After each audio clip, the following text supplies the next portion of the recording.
he got a zit, he got a hair. It sounds like okay, he got some right, I'm gonna act on anonymous space behalf. Right, I'm gonna say I can psychologize his way out of it. I'll tell you how. Oh, okay. You see that guy with the one strand coming out of his hair? He was owning that one strand, yeah. He was owning that psychologically. He was like, do you know what? This one strand out of my hair, I'm not like naive to it. I own it. I love it, and it's what he thinks makes him attractive. He's like, do you know what? I'm gonna go out there. I'm gonna chat up Zinga, and I'm gonna be like, you see my little one strand of hair sticking out the top of my head? I'm gonna rock that in the wind. For Zinga.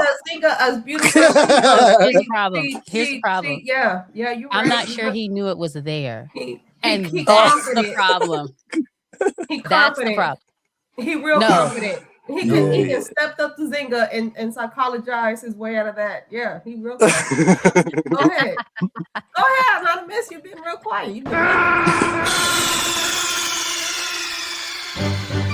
Snake, are you okay? Snake?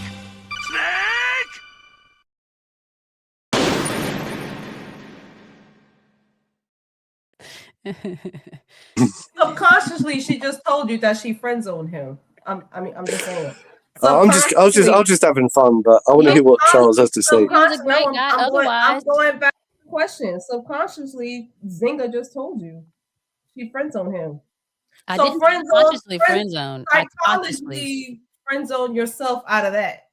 And I consciously said no thanks. There go conscious and subconscious.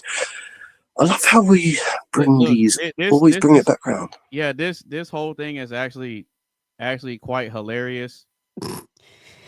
This whole thing is actually quite hilarious. And the reason I say it's hilarious is because, like, with guys that really aren't lookers, what they have to do is they have to work on themselves mentally and change their mindset of how they conduct themselves, right? Because there are women out here that may not find a guy the most attractive, but if they listen to how he speaks and how he carries himself, sometimes, I'm not going to say all the time, but there are instances where a man can talk real smooth, and he got that charm, and he knows how to work it on her. Pimple in his forehead. Okay. No, but that was just lazy. Right, but this is the thing. Yeah, that was lazy on his part, because at the end of the day, if he was going on a date, he could have at least looked in the mirror and made an effort. He could have looked at himself and said, "Do you know what? Right, I don't want to turn up looking like I haven't made an effort." So that was a stupid decision on his part, and he did that maybe subconsciously, I don't know, but if he was more able to tap into his conscious self, he would have actually made an effort. He would have looked in the mirror and he would have understood the assignment ahead of him. Yeah, but you got to think though, because as much if I was going on a date with Zinga, I would have popped my spot and shaved my stupid little freaking pubic hair that's coming out the top of my head. No, but you got to think though, just because we can criticize it and you know, we're judging it from the outside looking in, but to give it a little bit of grace, I'll give him the benefit of the doubt and say he probably didn't have real friends around him that wanted to see him win, and be honest with him and let him know, like, hey, bro, you looking like crap. You can't be rolling with us like that. Yeah. Sometimes, right, because any good friend of mine would have intervened and said, mate, if you're going on the date tonight, let me help. All my good friends would have been like, yeah. They would have been there to back me up, and they would have said, like, Mark, you see, you got like a long hair sticking out the side of your head there. Right. I've been, thank you for pointing that out to me. Mate, I didn't want to turn up to that date looking like an idiot, you know?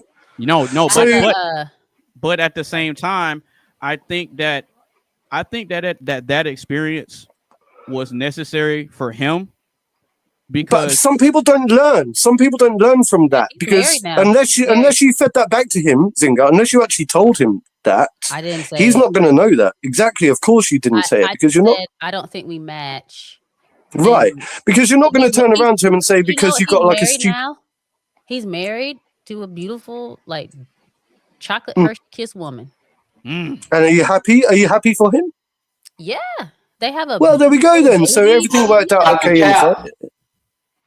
Everything worked out okay in the end anyway, because you're married. He's got his partner, we were and never like we went on one date, and then I feel like I have to fend for myself, and then we just became friends because I just wasn't feeling it. Like I gave him a chance. I wasn't initially attracted, but I said, you know what? I could be missing out on a really great guy because I'm not initially attracted. So I went out with him a couple of times anyway, and then was like, you know what? It's just not there. And we became friends. And then a couple of years later, he decided he wanted to say, I like you and I want to date you. And I was like, it's just not there. And then I was a little bit offended because he did have that hair and the bleeding pimple and didn't try. Yeah. But now, you know, it doesn't matter. Like now he's married. High five. Yeah, high five. No. Quickly. Just quick question, Zinga. Speaking of, right, you know, like you're saying you're still friends with this guy.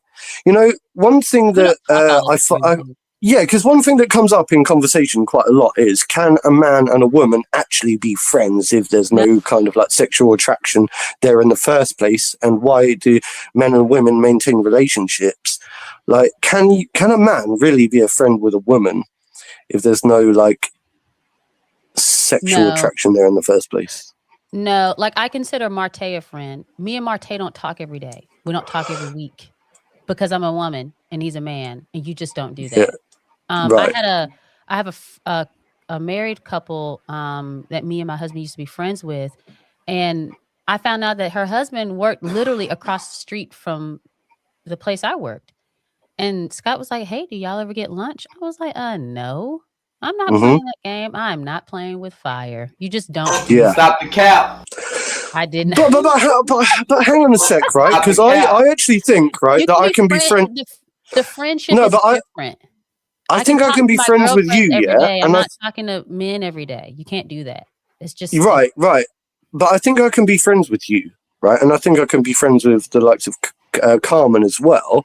And the reason being is because I've learned this, right? Because back in the no, I'll tell you why, right? When I first meet a woman, I'm always like judging them on their appearance, their physical attraction, the way they present themselves, the way they articulate, all that kind of stuff. And you know what? I find a lot of it endearing, and I can find myself being attracted to a woman, but at the same time, I know my place in the world. Yeah, no, hang on. I'm saying I know my place in the world. So, for example, if you're single, I'm like, right, I'm gonna like make a move. But as soon as I realize that you're in a stable relationship or you're married, right, I make this conscious decision to say, do you know what? I'm going to still flirt with that person and have a bit of banter and a bit of fun, but I'm not going to destroy the relationship. I'm not going to destroy the relationship because... Mark. What? This is what I think you should do. And I think Vibe and Anonymous will tell you the same thing. When you're interacting with a woman in a relationship of any kind, dating or married, if they were your girlfriend or your wife, how would you want other dudes to treat them that are their friends? Or coworkers? Exactly. You don't flirt with other people's girlfriends and wives. That's what I'm saying. You don't talk to other people's girlfriends and wives every day and text them and all that stuff. So my guy friends, we don't talk all the time. Even when I wasn't married, even when I was dating, I didn't talk to my dude friends. Even ones I grew up with and have known since we were children, we didn't talk every day. We don't talk all the time. We don't hang out one-on-one all the time and stuff like that. So when a woman says, I have a friend, to me, at least for me, that means that I see them every once in a while and we're friendly and we've hung out a few times and that's it. Yeah.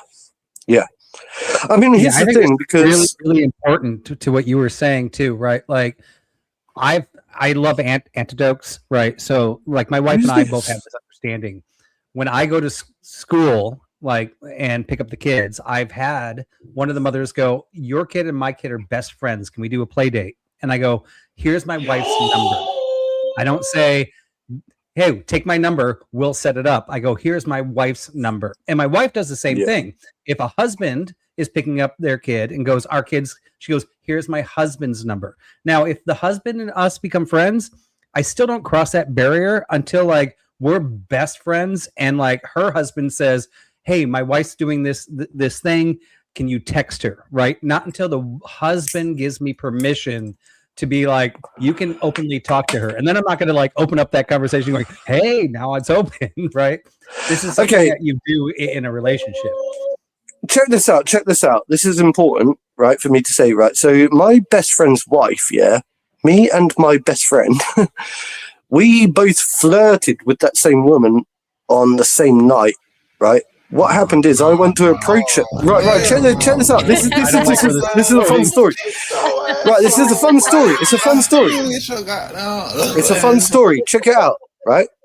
So I went and approached this bird for a kiss. Right, one night on a night out. Like we went out clubbing, yeah, and I went and approached her for a kiss, and she said to me, "Mark, I've just kissed like your mate Dan. Like I can't be kissing you tonight." Right? And I'm like, oh, so no, it wasn't that at all. I said this. Oh, okay, fair enough. Sorry, I didn't realize that you had a thing going on. You know, I didn't realize. I actually was naive to it. Yeah, I just made an approach and I made a move. And it turns out on the same night, they had a little thing going on. Okay.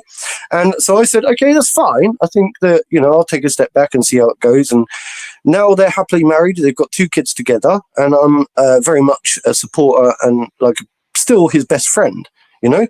Now, the trouble is when they have an argument, right, I've noticed that she sometimes weaponizes that.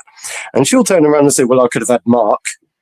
And I'm like, oh, and I had to turn around to my friend and say, no, I had to turn around to my friend and say, do you know what, Dan? She couldn't have had me because I would have fucked her that night, right? And I wouldn't have been in the same situation that you're in today, where you've got 2 children and a 10-year relationship marriage. I would have probably done, like, you know, shagged her and it wouldn't have gone anywhere. So you just earned a point in your masculinity score, sir. Oh, thank you. Oh, sweet. Well, I'm going to shut up there then. It hurts. Let it go, bro. It's okay. I don't know though. It's a slippery slope. Like if she's using you as like, well, I could have done this right now, and you have to make sure she's not calling you up to tell you what he did wrong, because that's the slippery slope that actually goes where you're as a single man go, I understand, and she's like, oh, finally a man that understands me, where those boundaries cross, and that's not only just crossing her trust, it's psychology. Well, this is right. The reason I brought this up is because we were talking about female friendship. You're crossing so many different lines there. She's crossing. Yeah, but the reason I brought this up is because we were talking about female friendship. She crossed the line. Mm-hmm. Yeah, but the reason I brought is no, she doesn't. She's not a slut, and she's not a slag. She's a happily married woman, right, with 2 beautiful children.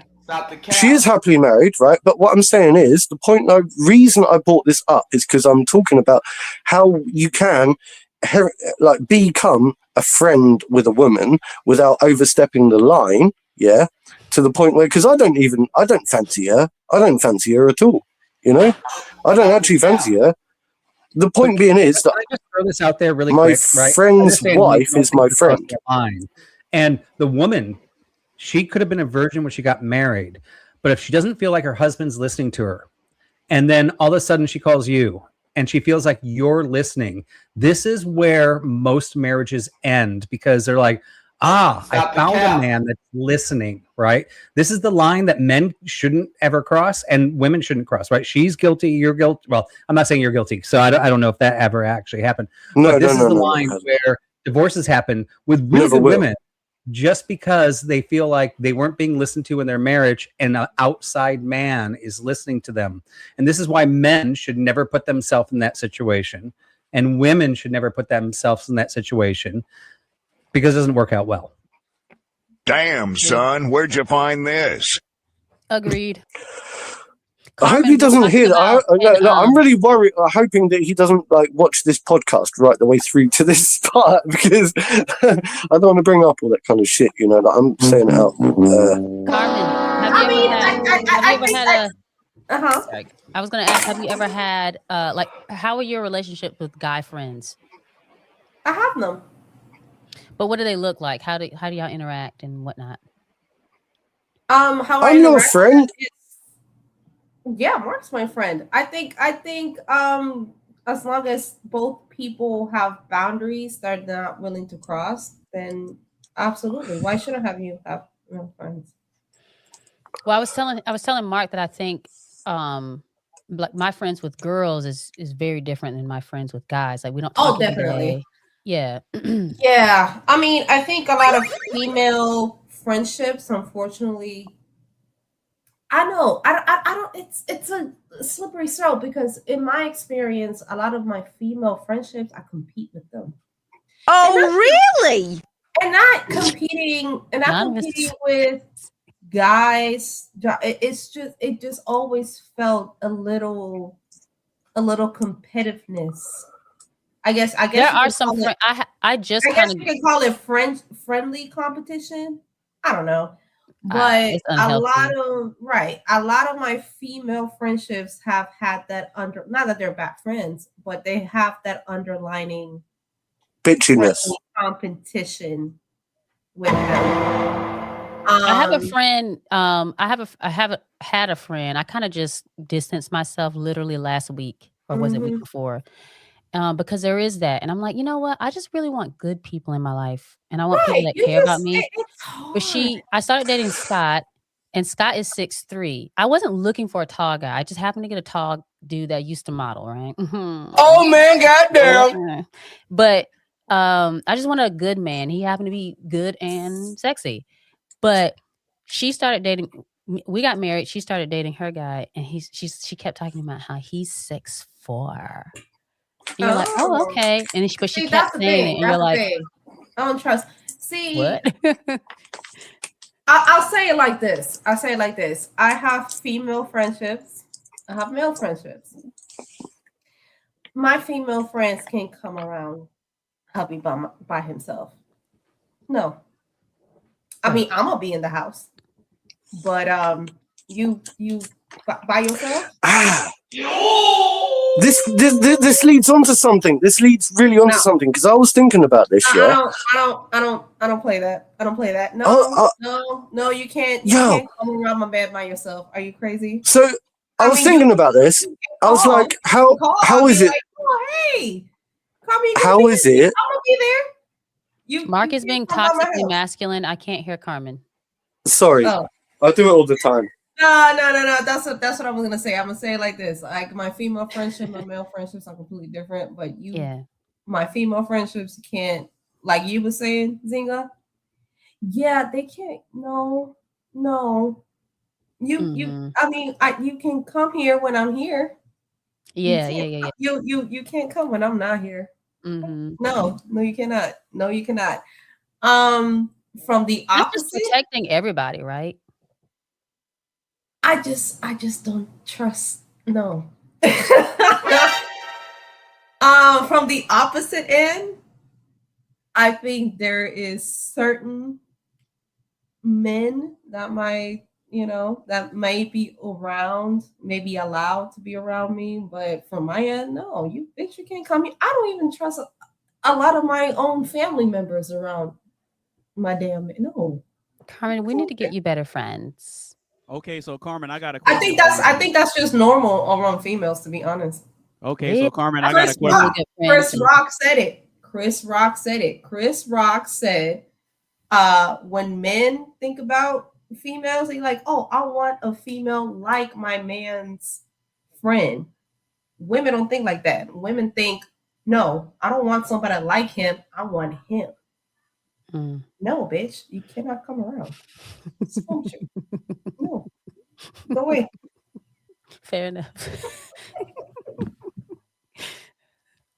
And if there's going to be too much problems, it's going to be a lot of this. Tiger uppercut. I'm not thinking. I'm gonna play that shit. Right. All right. So vibe. So we have a question that we've been going back and forth over. And the question is, do we choose partners consciously or subconsciously? What you got on that?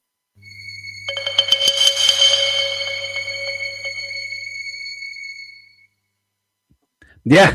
I mean, I was posting some things in the channel. And I was thinking about that. I think it's both. conscious and subconscious.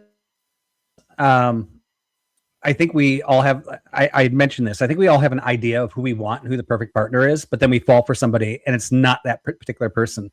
And that might be the perfect person for us. Or maybe we're kind of going astray there just because the sex is good or their body's banging and we never thought we were going to be able to get to that point.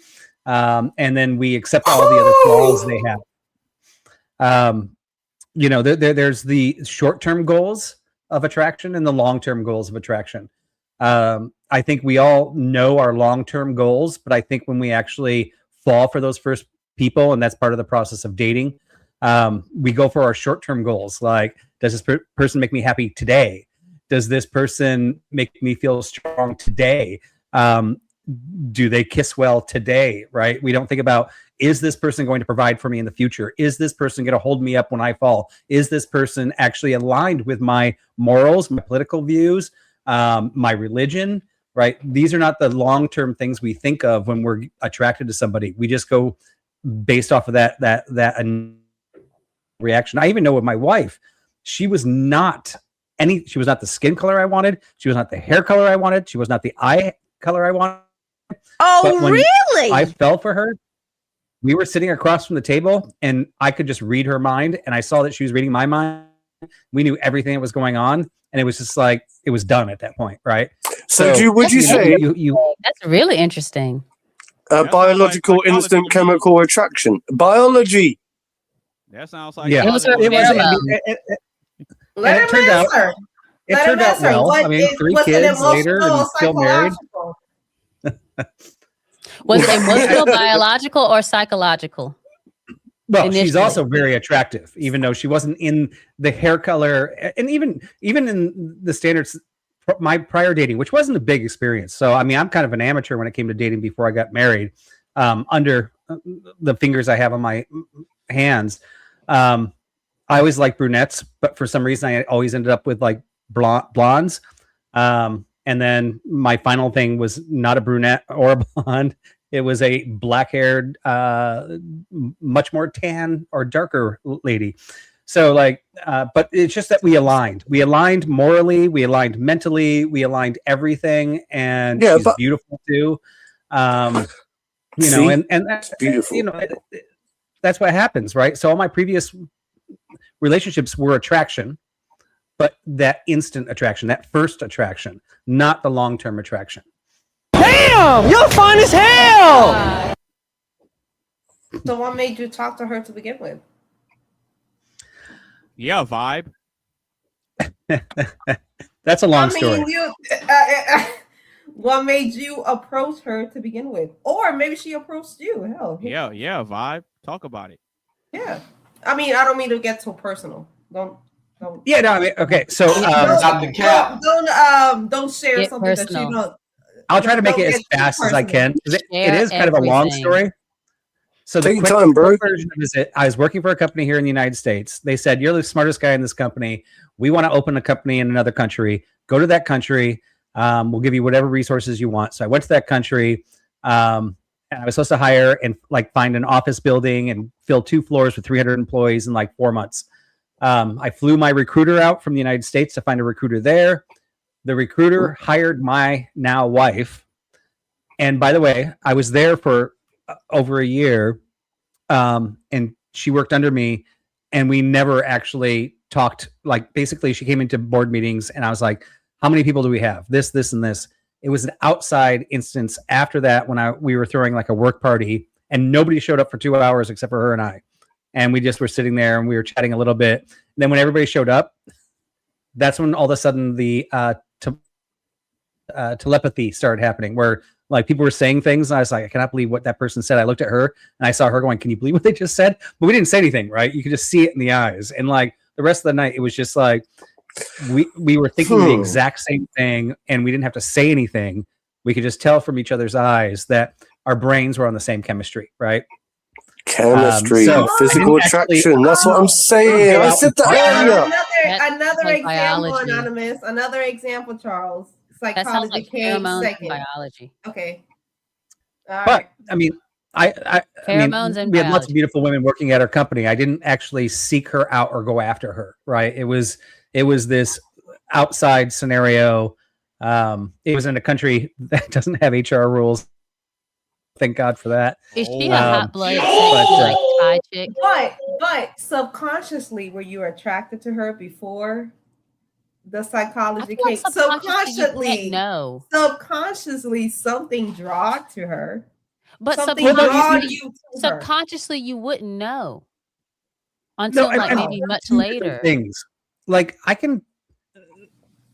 I saw that she was beautiful the first time when we hired her, but I wasn't like, oh, I want to get with that girl. There were other beautiful girls too, just like I see in movies, but I've seen their personalities too in like the public face. I'm like, I would never want to be with them just because they're beautiful. So I don't know if that necessarily is biologically, you're like, oh, I'd love to be with a girl with like that if she was like had a personality like this, but her personality sucks. I think women are more into men's personalities and their looks second, and men emotionally. Do you think that women are more emotionally attracted to a man, and a man is more physiologically attracted to a woman? What do you think to that? Yeah, I think there's a percentage. And also, just to make this percentage up, I'm going to say men are more physically attracted to women, and 40% more emotionally, and exactly vice versa. And I'm making those numbers up. And now, when it comes to psychology, right? Well, quick question. Yeah, I think both sexes, when that 40% or that 60% is so much stronger than the looks, that person's looks actually rise. Like you physically look at them because you're so emotionally attached to them. I think you see them physically more beautiful, and I think that happens for both sexes, to be honest. I said that earlier. Yeah, I agree. Right, but then to add a caveat to that, then, because that's great, because I agree with that as well. But to add the caveat, what we were discussing earlier was psychology is another thing to add to the thing. Do you think that you added psychology? Where do you add psychology into this mix? Like, did you use psychology first, or was it initial attraction first? And where does psychology come into maintaining and holding down this relationship? And how long have you been together for? 12 years and 3 kids. Oh, wow. And first marriage. Oh, man, goddamn. Right. Okay. So you've got, go on.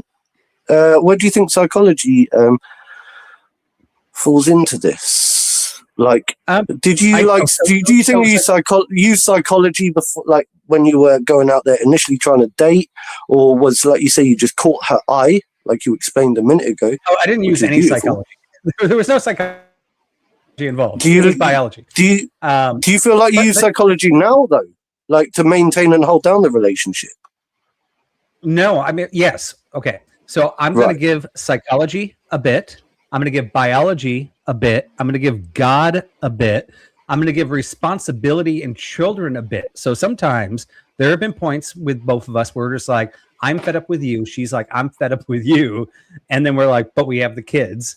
And then we both have to go to God.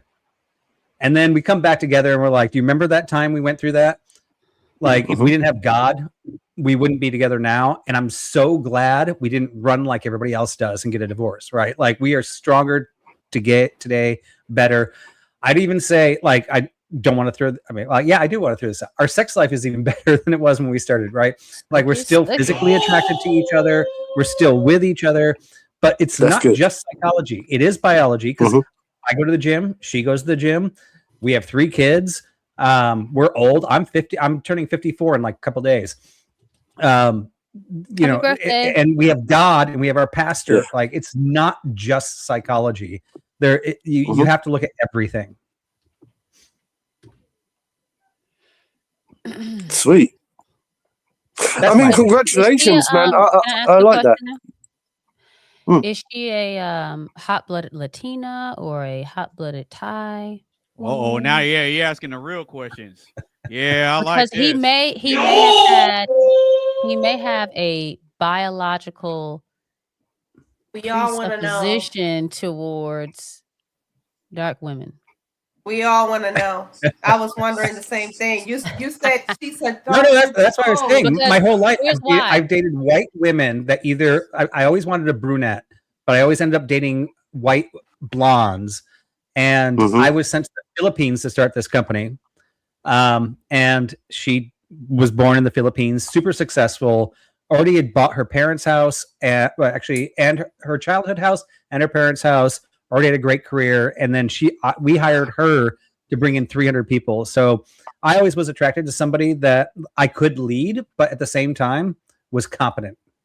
This is good. This is good because we were talking about power couples a little bit ago. Yes, thank you. And it was like, what is a power couple for this generation? Is kind of like when the man leads, but they both are like competent and can make lots of money and that type of thing. Yeah, and that's one of the things we talk about a lot in our relationship. She makes good money, and I know her personality. She won't admit it, but she likes to work and she likes to dominate. But she always tells me, I don't want to have to work. And she wouldn't be with me if she had to work. She's like, if I need to take care of kids, I want that ability. If I need to do these things, I want that ability. I want to make sure if I fall, you're there to lift me up. I want to make sure if somebody breaks in the house, you're going to freaking kill them. I want to make sure that you're always protecting me. When you make household decisions for your home, for your wife and your children and your family, do you consider her feelings into the situation? This is a hard thing, right? Because I've had right? Because that's what I said earlier. When Zinga said power couples, I was like, yeah, I mean, we all want somebody to. Carmen, you're a witness. Yeah, I'm going to pull up Andrew Wilson here and say, break into the door, but I'm just saying, your decisions affect me. So do you think about what happens to her when you have two votes in a house? Yeah, somebody always has to be the winner, right? Yeah. And in our house, that's me. But that's not because I put my foot down and said, when you marry me, every decision I make is going to be final. It's because when she married me, she said, I trust you and I'm going to come to you with my ideas and I'm going to listen. And by the way, she has said some things where I'm like, oh, I didn't know when you wrap a banana on the top, it actually keeps them longer, right? I thought it was a stupid thing. And I didn't put my foot down and say, you're wrong, right? But she is never put down when it comes down to the tough decisions. She married me because she trusts me in making that decision. It's this weird thing where people outside of this look at it as like a dominance thing where like I'm sitting here going, you got to be barefoot and pregnant in the kitchen. No, I've never had to say that. And she never has been. I like that she works. She knew that I liked that she worked, right? And we just have that trust coming into it in the first place, right? And if it does come down to the tiebreaker, she does trust my decision. Now, somebody could ask, what if she decides tomorrow to go against your decision? I don't know what's going to happen there. And we have had those disputes where she's like, no, I think this is the right thing. And I'm like, I'm going to put a spreadsheet together. And I'm going to show you everything that's why this works out better in the long run. And then she goes, okay, that's good. And she trusts it. So our relationship is based more on trust than dominance. So I don't dominate her. She trusts me. Right.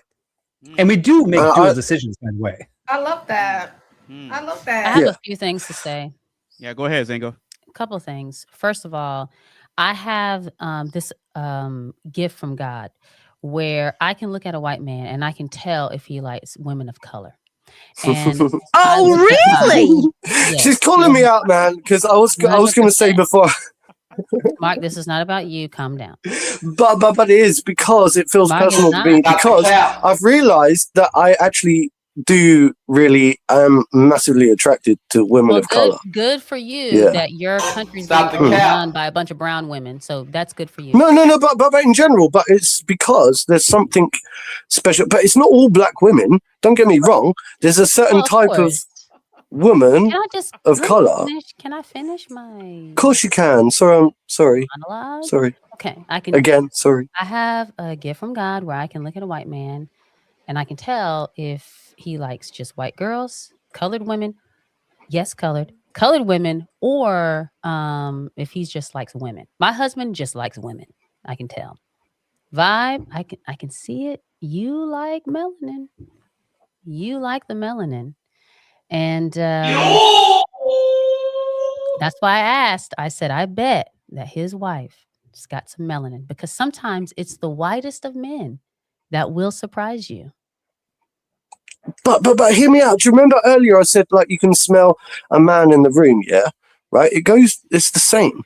Like there are pheromones. Yeah, that people release, right? And I know, like when, like you can tell when a woman, vibe. right? And also, right, I can look at him and tell. I can, but if me and Vibe were friends back in the day before he was married, and he was like, "Yeah, I'm dating this blonde girl," I'd have been like, "Why?" No, but what are you doing? Hold up. I'm saying that different people, whether they're man or white or black, yeah, man or woman, white or black, yeah, like people release different pheromones, yeah, like different attractive pheromones. Black women and white women even have different like ovulation cycles, isn't it? Ovulation cycles, yeah, or reproductive cycles, right? And so there is always a differentiation, and we can't deny that. And I actually find like when I'm surrounded like or with a really attractive black woman, you know, with a like, and I find her really attractive. Like, when was the last time that happened? Well, I used to work in care, and I was surrounded by like so many of them. I know lots of black females, and I've never had sex with one. I'll be honest. Stop the cap. What has the conversation shifted to? I think you know what. My 2 cents. I only have 2 cents in this. I have 2. Stop the cap. I think that the very same thing y'all find attractive. That's what it is. Y'all find attractive the very same thing that y'all say that y'all don't like. I bet you, Vibe, if your wife would have told you, "Nah, we ain't going with this hiring people. I don't know what you're talking about." Yeah, your blonde little white girl would not. Yeah, sure, Vibe. Let's hire whoever you want. No, Vibe found attractive. No, let's go with this one because she does I see this, what you mean. that, and brother. I think that's not defiant. He's saying he found her submissiveness attractive. Submissive in what way? Submissive in a way that, yeah, I know what you're saying, but not a yes woman. That's what they like. Oh, you mean that they like a little pushback? They like a little pushback. They like a little. Anonymous doesn't. I can tell you that right now. So tell. Okay, please, Anonymous likes. Anonymous, do you like pushback? Anonymous likes a little bit of pushback. Anonymous likes. That's why he put his camera off. Anonymous likes a little pushback. You think I do? I guarantee. You think I do? Yeah, I think you do. That's no, Anonymous is psychological. I think Anonymous likes the fact that I disagree with him a lot. I really do. I guarantee you right now, if I cuss out what makes you think that? Anonymous, Mark, and Coley, now that he's back, I can cuss all of y'all motherfuckers out in Spanish, and y'all still like it. Is that true? I don't know. 'Cause I heard Jennifer Lopez say some mighty dirty words or whatever, and I'm like, damn, I don't know what she said, but I feel offended. Not that. But Carmen, you know what the difference is? Is if you do that, I know you don't mean it. I don't mean it. Nope. I don't mean it. Nope. I don't mean it. Nope. Oh, okay. So I can threaten to kill Vibe right now in Spanish. I guarantee you he'll like it. Oh, I would. Go on. Do it. No, he's Yeah, go on. Go on. Go on. Do it. Right now. See, I told you. That's why he got the wife that he got. His wife is very submissive to a reason. He Yeah, didn't just like, do it. Just do it. Like White Becky. He didn't like White Becky that told him to hire whoever. He liked the brunette that said, "No, you tripping. We're gonna hire this one instead." And I don't care what you said. That's what they like about it. Fight back, Vibe. Brunettes are nicer anyway. Blonde people are just. That's what they What like. did I about just it. come back Vibe, to? can we get a fact check, please? Vibe, you gotta fight back, Vibe. Fight back. Okay. So you want me to speak Spanish? Welcome back, Coley. Okay. Appreciate it. Okay, bye. And Zinga, happy New Yo Year. te It's puedo been a decir lo long que tú time. quieras y míralo ahí, rojito como un tomate. ¿Qué es lo que tú quieres hacer? Dime. That just makes me There want you fried go. rice, to be honest. Ooh, There you wait. Yeah, that sounds sexy. I It was told you. interesting because I was actually on a panel the other day with a bunch of liberals that were like screaming at, or actually, it was half women and half liberal men, and they were screaming at me about my Christian like hierarchy, right? And they asked, the man asked me, he's like, "What gives you the right to like think that you are the final decision maker?" And I said, "You know what? Don't ask me. Ask the women what they want from men." And what they all said was basically they never thought they needed a man to make a decision for them. They never wanted a man to make a decision for them, but they found a man that gained their trust, built a relationship. And like one of them, they live in like in Northern California. And like when there's a mudslide, she's like, "I know my husband's going to go out there, fix it, take care of me." Like she's like, "I never thought I was going to need that." Right. So all four women answer. And then the men come back in, the liberal men come back in trying to like correct their answers. And I literally said, I was like, "See, here's the problem with the liberal men. You guys didn't listen to the women. You didn't listen that all you need is to gain their trust, to prove yourself worthy. You have to prove yourself worthy to a woman first before a woman's going to trust you. You can't just go, I like you. Anonymous just turned his head. Now I'm in charge." Anonymous just turned his head. Anonymous was like, "What?" Can I caveat that? I would say the right woman, because there's some women that you can't gain their trust, or you shouldn't try to, because they're not worthy of you risking your life and laying down your life. Don't marry them. Yeah, don't marry those women. And this is the thing No, that hang on. I'm listening to what Zinga's saying because she's onto a point here, I think. Go on. No, I was saying expand on that if I had a son, I hope I do. Pray for me, y'all. I want a son so bad. Damn, I'll pray for son, you. where'd I'll pray you for you find tonight. this? I have two girls, and I'm want adding a it to son my so prayer bad. book. Thank you. And anyway, and if I had a son, and I were talking to him about women, Scott is at work, whatever. I would be like, you don't prove yourself to every woman. Every woman doesn't deserve it. She has to deserve it too. Like she has to deserve you laying your life down, and you have to deserve her following you. That's what I would say. I agree. know why Anonymous said. Anonymous just stay quiet and he's Anonymous is nihilistic and black pilled or red pilled or whatever pill. No, Anonymous is doing a very good job because his hosting like it's got to be difficult to host like a group of people that like yeah, us. but we're It's talking all about like me. Really. Yeah, we talk about really. something different. Anonymous just spin around the chair. I don't have my spin around chair. I will spin around with him. But, Oh, he's got a spin No, around chair. no. I missed it. Go ahead. No, Spin around. I missed Spin it. around, Anonymous. Spin Is it around and then not- say your thoughts. Look, it's just funny. It's just funny because I got so much pushback for what I said earlier. What did you say? I got so much pushback for me saying that the psychology plays into the attraction first, and Vibe's example proved just that. What did he say? You got to get a woman to trust you, and that's up here. But if you're talking about initial attraction, you don't know if the person's crazy, if the person's on pills because they're psychotic. You don't know anything. So if you're talking about initial attraction, it's biology. Is this man strong? Can this woman have children? Am I attracted to them sexually? And then you go on from there. Psychology plays a part later on when you're making conscious decisions about whether or not you stay or whether you want that person in your life. On the same page. No. The reason how do you use psychology when you're in the first 10, 15, 20, let's say I'll give you 3 hours. The first 3 hours of meeting a person, how do you use psychology to know if you're attracted? Because you're trying to figure them out.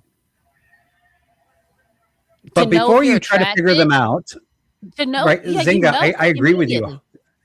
Yeah, you know immediately. Before you try to figure them out, you have to have that biological, right? You're like, okay, I've got 100 people at a club that I can use psychology on, but what's my biology tell me on which one I'm going to use my psychology on, right?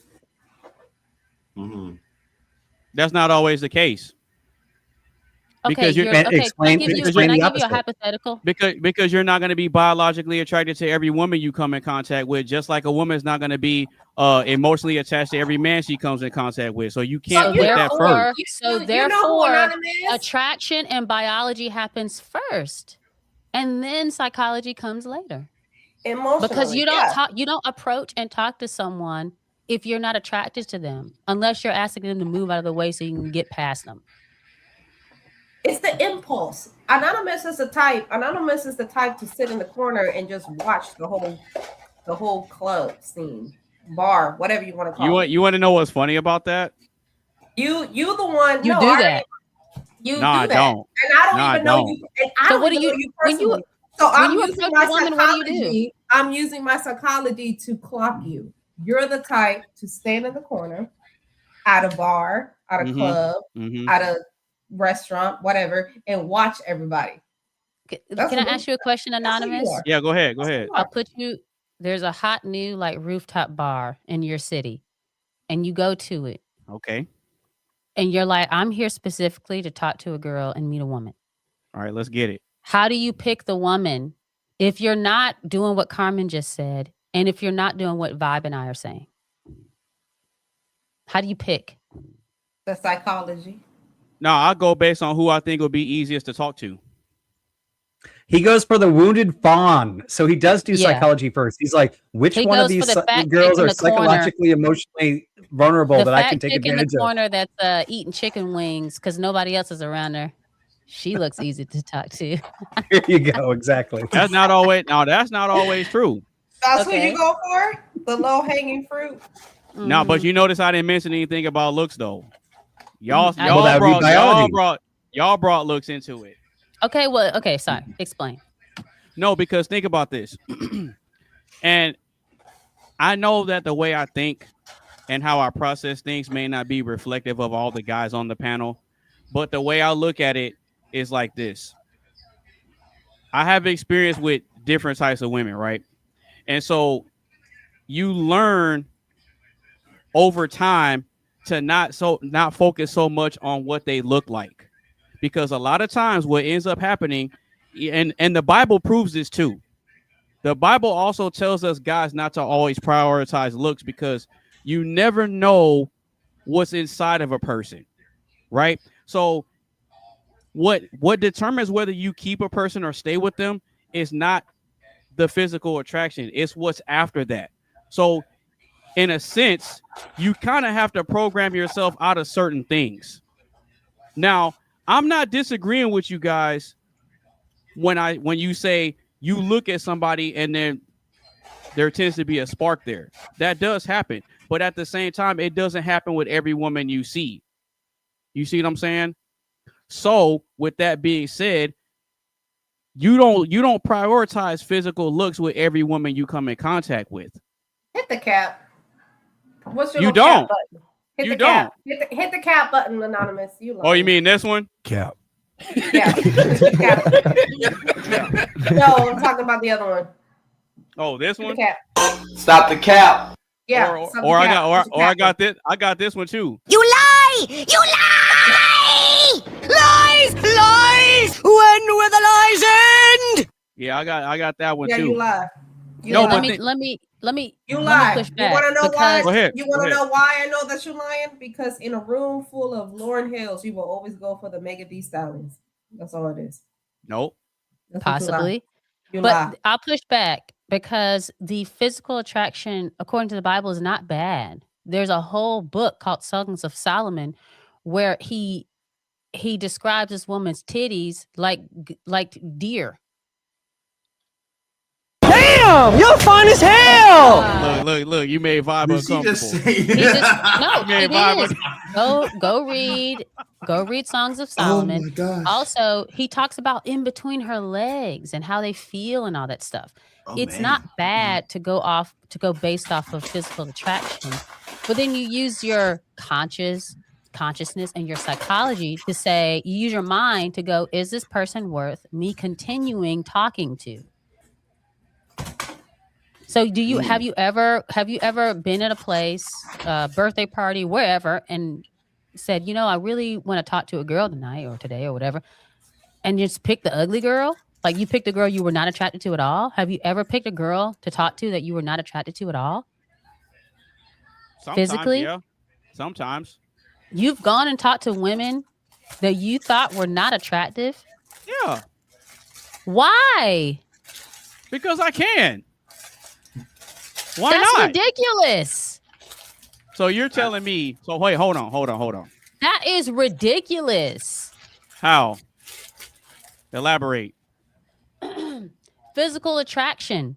You remember when I was Okay. talking about that guy Mm-hmm. that had the hair coming out of his forehead, the one slice of hair? Yeah. To me, that signified that he does not try to take care of himself. If you're talking about people who are significantly overweight, you go, there is a character flaw there that tells me that they have low impulse control. There's a lot of reasons why you look at the attractiveness level of someone, and one of those is biology. Do you even like the lips? Do you like the booty? Do you like the hair? Do you like this and that? You go from there, and then you find out what kind of person they are. But you're telling me that you do the opposite of what every other human being does, and you go towards the people who you think are ugly? That's not always the case, but sometimes, yeah. What makes you go towards the ugly woman? Well, what I said earlier is you scan people and you gauge who you think would be easiest to talk to. Because human beings, this is the thing with human beings, Why are right? you looking for easy women to talk to rather than a woman that you really want? Because a lot of times the women you want tend not to be the ones that are good for you. Well, how do you know unless you find out? Experience. By talking to them. Experience. So you look at a woman, you say, man, I'm really attracted to her, but she's probably trash. I'll go for the ugly one. I'll give you an example. So let's get candid real quick. So I have a type, right? I have a type that I like. I like women with tattoos. I like women that have a gothic look. I like women that have piercings, maybe gauges. I like women that have colored hair. I like women with nice bodies, right? I like all that. But here's the thing. Okay, Hold on. I'm holding. Here's the thing though. The ones that I would deem as my type, I know they're not good for me. I know that. I know it. So why are they your type? And that's the crazy part. That's the crazy part. Do you like septum piercings as well? No. Okay, good. That I don't please. like. Nah. Anonymous, no. The Southern Piercings don't like. Okay. No, because this is the thing, though. This is the thing, right? So with guys, something that's biologically hardwired into us is not something that we choose to do. It's kind of like what Mo Rebuttal said earlier when he said attraction can't be negotiated. We're biologically hardwired to already be attracted to the woman. That's a given. But again, we can say that, but then what does society also tell men? Don't try to chase and hump everything you see, right? We always preach about men need to have self-control and y'all need to learn how to keep it in y'all's pants and this and this and that, right? But then the moment I say that I actually practice discretion and I scan people, that's not discretion. Hold on. It's Well, how not. is it not? How is it not? Because discretion doesn't mean go after the ugly chicks. The chicks that you find ugly and unattractive, go after those. What they're trying to tell you to do, what you say the world is trying to tell you to do, is practice self-control. That means with women that you actually find attractive. The other thing too is I would bet that hold on, Mark, hush for a second. I would bet that you wanting these women with a bunch of tattoos and stuff and et cetera, et cetera. First of all, there have been I believe there's been studies done with specifically women that have a bunch of tattoos and all of that jazz, and like what is it,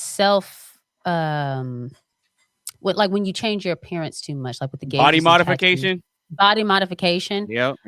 They've got some mental things going on that it's unhealthy. So it could be that your attraction is to unhealthy women, not because you like the tattoos and stuff. No, but hold on, and see, and that's the thing. That's the thing. So me knowing that, I actively do what I can to stay away. Now I ain't gonna lie, it's hard. It is. I'm not gonna lie. It is very difficult because I see them and I'm like, man, I want to talk to her, but I'm like, I know I can't. I know I got to stay away because a lot of times I'm gonna keep it real. Certain types of women, they have demons. They have demons, and I know based on what I see out in the world, based on people's experiences and this and that, and even with biblical examples, a lot of the men went for women that they thought were their type, and it ended up ruining them because they're going after their type. Mm-hmm. And so why not find a universally attractive woman and talk to her? Why find the ugly chick? I didn't necessarily say that I'd go for somebody that's ugly. Didn't you say, I can't remember exactly, but didn't you say women you're not attracted to? Wouldn't that be like ugly women? No. Okay. No, I didn't say he didn't say ugly women, but he's definitely putting his emotions in front of it. I would like to know if it you was said the other psychology of it. You said psychology. Psychology tells you shouldn't go for the tattoo piercing women because they might be. That's me overlooking. But see, that's me overlooking. I'm making a conscious choice to overlook the appearance. That's something conscious that I practice. Yeah, no, that's the point. No. Men go for biology, women go for emotional. Yes, you would be attracted to the tattoo, piercing, whatever. But biology doesn't dictate a type. But yeah, that's biology your type. Biology doesn't dictate a type. Says that wouldn't be best for you. Yeah, but let's bring it back. Let's bring it back for a second. Bring me back in. Bring me back in. Hang on. Am I back? Mark. Hold up. Right. Because I hate septum piercings and I hate tattoos, yeah? In fact, right, last time I shagged a bird, right, I went floppy because I saw a fucking ugly tattoo, yeah? And I was like, ugh, you're not...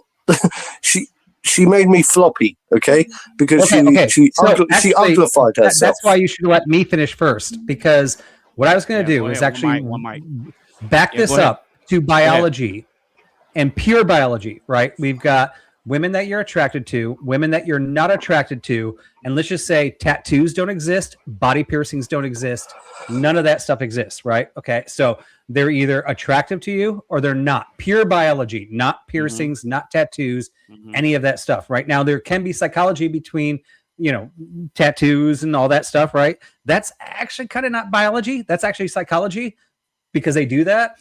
Body modification, that's also because they do that. So let's just say now we just have all women born as they were born, floppy breasts, perfect breasts, whatever your idea of breasts are, right? They're just all that way. So now we're not going, okay, you changed something, I'm attracted to you. Now we're just going, I find you biologically attractive or I do not. Now, going back to that point, before we actually talk about any of the modifications, I would say you're 50-50 on falling in love with the most attractive woman in your biological biological mind or the most unattractive woman. I think the mental is going to be a crapshoot, whether you pick the most beautiful or not the most beautiful, right? I think the relationship might be a little bit better because all of us have biological differences on what we think beauty is. I think the relationship is much stronger when you both are attracted to each other. And we talked about this earlier, where your presence, your strength, and your ability to raise somebody else can raise your attractiveness significantly. Now, if we actually go breast augmentations, piercings, things like that, that I think goes outside of biology. I think it starts going into psychology. No, and you're right. And you're right. Because this is the thing, like I was saying earlier, one of the biggest reasons why I think that psychology rules it first is because when you see something, there's already thoughts going in your head. Like there's already plays and mental things going on in your head before you even make the approach. You see what I'm saying? So that's just like with a car I see or with something else I see. I could see something and like it, but not approach it. So just because I don't approach something doesn't mean that there isn't something psychological, because in my head, I'm like, nah, I don't really want to do that. Yeah, I'm biologically attracted to women, but just because I see her doesn't mean I'm automatically attracted to her. Well, I'm not talking about women, you being like men, women. I'm not talking about that. I'm talking about you see a particular woman with a particular set of features or whatever, height, hip measurements, bust, and all that stuff, and you're attracted to that. And that's what makes you go, should I talk to this woman or not? Should I talk to this man or not? It's those biological features first. I could throw a little bit back, even though I agree with you, Zinga, that like men like often are attracted to women that play video games, or attractive women, very attractive women that wear a hat backwards and love watching football. Now, these are not necessarily, or maybe unattractive, it doesn't matter. They're just like, oh my God, this girl likes like playing video games like me. This is a psychological feature that they're attracted to. She likes watching football. I actually kind of also, though, would go back to say this is more of the psychology attraction, like tattoos and piercings. And most women that are watching football, and I'm not a woman, but this is my gut feeling, they're doing it because they feel like they attract more men. They feel like, hey, if I like football, I'm going to attract more men because men like football. Or if I play video games, I'm going to attract more men because I play video games, not because they actually like video games or like watching football. But it comes back to ground zero, doesn't it? Back to square one. It comes back to what we were initially saying. Hey, Mark, this isn't my fault. Doesn't it?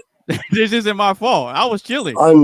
It's fine, bro. It's interesting. It's interesting. I disconnected. My battery died. Sorry about that. And also, I've ate a little bit of humble pie because Zinga put me in my place a little bit earlier, and so do you, because I know that I talk too much, and I don't mean to interrupt so much. No. You do interrupt a lot. I was joking as well.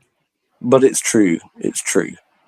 There's a truth behind it. I know myself. Okay, I know I interrupt too much, so I'll try to stop. Like you just talking over people, Carmen, so it's fine. Yeah, I know, but that proves my point. I know myself. But what I'm saying is that I was listening in the background, and also I think that you do hold some very valid points. But we're going around in circles, yeah. And I think, and the issue is, I think the best person to listen to here is the guy, what's his name over here? I'm very sorry, but we haven't actually been formally introduced. Oh, Vibe, he left. Vibe. Well, there we go then. So we hadn't even been formally introduced. And so I'm probably going to have to log off in a minute. But one thing I did want to say. Why y'all always end up with the person that's not your type? What is that? What? Can I ask that? No, what do you mean? What do you mean? What do you mean? You end up with the person that's not your type. Y'all do. Y'all always Who? end Y'all up who? with the Who's y'all? person- Vibe just said like that's not the type that his wife is not his type. Anonymous said, No, it is his type. It is his type. He fell in love with Hold on, her. one mic. Go his ahead, Carmen. type was not what he looks for.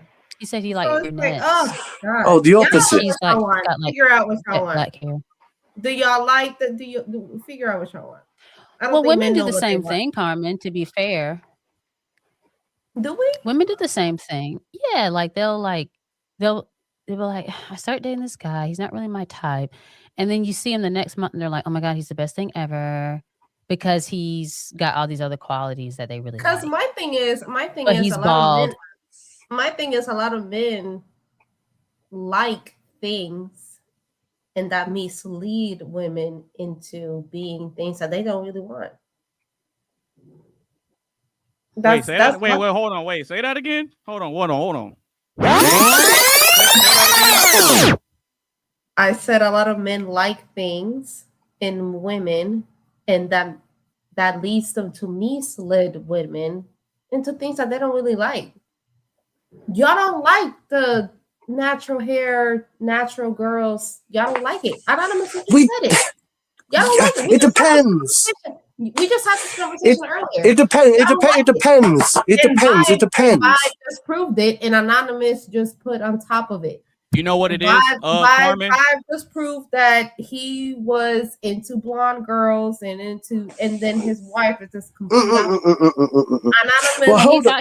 He thought she was beautiful, though. He did. He did think he was beautiful. Anonymous just said you like chicks with tattoos and piercings, but you don't. He should want avoid those to women. marry them. So it's like, well, he's doing the right thing.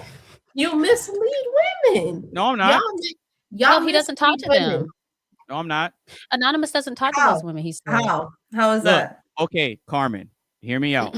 Okay, hear me out. This is how guys are. All right. We put women into two categories when we see you. We can automatically slot you and say, this is a woman that I would have fun with versus a woman that I could commit to. I didn't make us like that. That's just what it is. There's nothing I can know the difference. How? Talking to them. Oh, okay. You got to talk to them and figure out how they think and stuff. My father actually, I would agree with Anonymous on that. My father said that about my mom.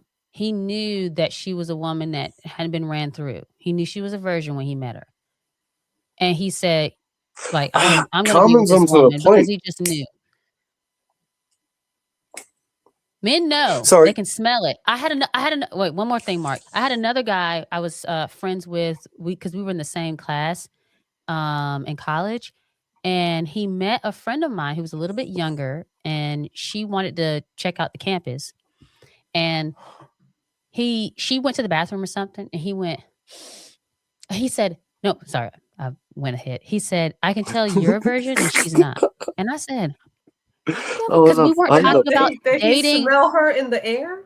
We weren't talking about dating, Carmen. We weren't talking about anything like that. We were just talking about whatever, like different life things that had nothing to do with dating, sex, marriage, nothing. And he said, I said, how do you know that? He said, you can smell it. I was like, I love you, Zinga. I know what you're doing. I know exactly what you're doing right now. I know exactly what you're doing. I'm not making it up. It's a true story. Carmen, sure. Carmen, I can smell bullshit when I smell it. You said you can smell bullets in the room. Stop the cap. You can smell bullets. Mark, you can smell bullets in a room, but a man can't tell if a woman has been there, done that. Or not? No. I think you can actually. I think that what I'm saying is like you can tell when someone is ovulating, can't you? Like a woman, you can tell. You can tell when it's their time in the month. Yeah. Like right. I think it takes a very in tune man, to know when you can tell a woman is on her time of the month. Yeah. If you're a naive man and you're an idiot and you ain't got a clue, then. What you saying? I'm just saying. He's like Vin Diesel in that movie where he could smell that the little girl had her first period. Well, you can smell good vibes and you can smell bad vibes, right? I'm just saying. It sounds Period like is not y'all- vibes. It is vibes. It is vibes because chemistry's happen. Yeah, there is a chemical in heat. That's what it sounds. There like. is. You know what? Right, you can do your research. You can do your research on it. Hold You on, can do Mike, as much Mike. research on it as you like. Wait, hold on, Mark. Charles will know what I'm talking about. I know he will know what I'm talking about. I know, I get it, but you got to do one mic. You got to do one mic. What's that Snoop Dogg album? Because that's what it sounds. That's exactly what it sounds like. It sounds Doggy like Style? y'all smell when women are in heat. But you know the Snoop Dogg album where he said "man or dogs" and he literally it was like I gotta find out. Whatever. Well, if you can find it, then send that to me because I'll be interested to see if it correlates with what I'm saying. That's what I'm talking about. It's literally the cover of the album. It's dogs, like men are dogs, and they can smell when bitches. Yeah, dog. You're probably talking about that Doggy Style album. Yes. Right. Okay. So fine, but that's a way of depicting it through music in an album cover. What I'm saying. Are you a dog? Kinda. Yeah. I knew it. Yeah. I knew it. Yeah. Stop the cap. I knew it. Hey, Mark. Look, see, Mark. This is what you got. See, this like when women start doing stuff like this. When they say I'm enjoying it. That's why I'm here. Why'd you think I came back? Look. When they say things like this that are meant to be insults, what you have to do is you flip the script on them and you embrace it. No, I don't need to. He said, yeah. You just gotta embrace it. I don't need to, bro. I don't need to. It's fun. I take it on the chin. That's why I'm still here, and everyone else has fucked off and gone home. Mark said, "Woof woof." Yeah, what are you saying? Oh, I love it. No, I'm here. I'm just here for the banter. I'm here for the banter. Seriously. Not gonna lie, I appreciate the honesty, but This still. is what I'm talking about. Doggy dog world. There you go. It's right there. All right, You Mr. see it? Coley. Mr. Coley, right there? do we choose partners consciously or subconsciously, sir? Both. And the reason Which one leads? and the reason I say that because some people actually choose their partners consciously, like myself, and then there's people who actually choose their partners subconsciously, like me. I ain't gonna sit here and lie. And for myself, I know exactly. Excuse me. I know exactly what type that I want. Who who I'm looking for, all this, that, and the third, blah, blah, blah, blah. And it's basically come from the past experiences of relationships that I had in the past that that I've been through that has not been compatible. The ones I thought, hey, they are the one because they've been treating me like this, that, and the third or whatever. Because I really don't ask for much. I don't I ask for a person to be positive, supportive, not be about that drama, but watch it with me like Maury or whatever. But some way, somehow there's always that hidden agenda that I don't know about, but I end up finding out either through a third party or I end up finding out myself because of the fact that they're proving to me that I can't trust them. You feel me? Mm-hmm. So all right, so real quick, Zynga's husband comes in the chat and says, when men find demonic women attractive, it's because their personal demons are trying to acquaint them. I kind of disagree with that.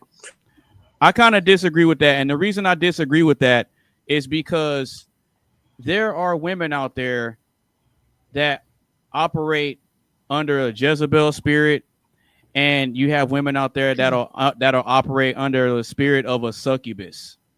And those type of women, they look for good, pure-hearted people to try and corrupt them.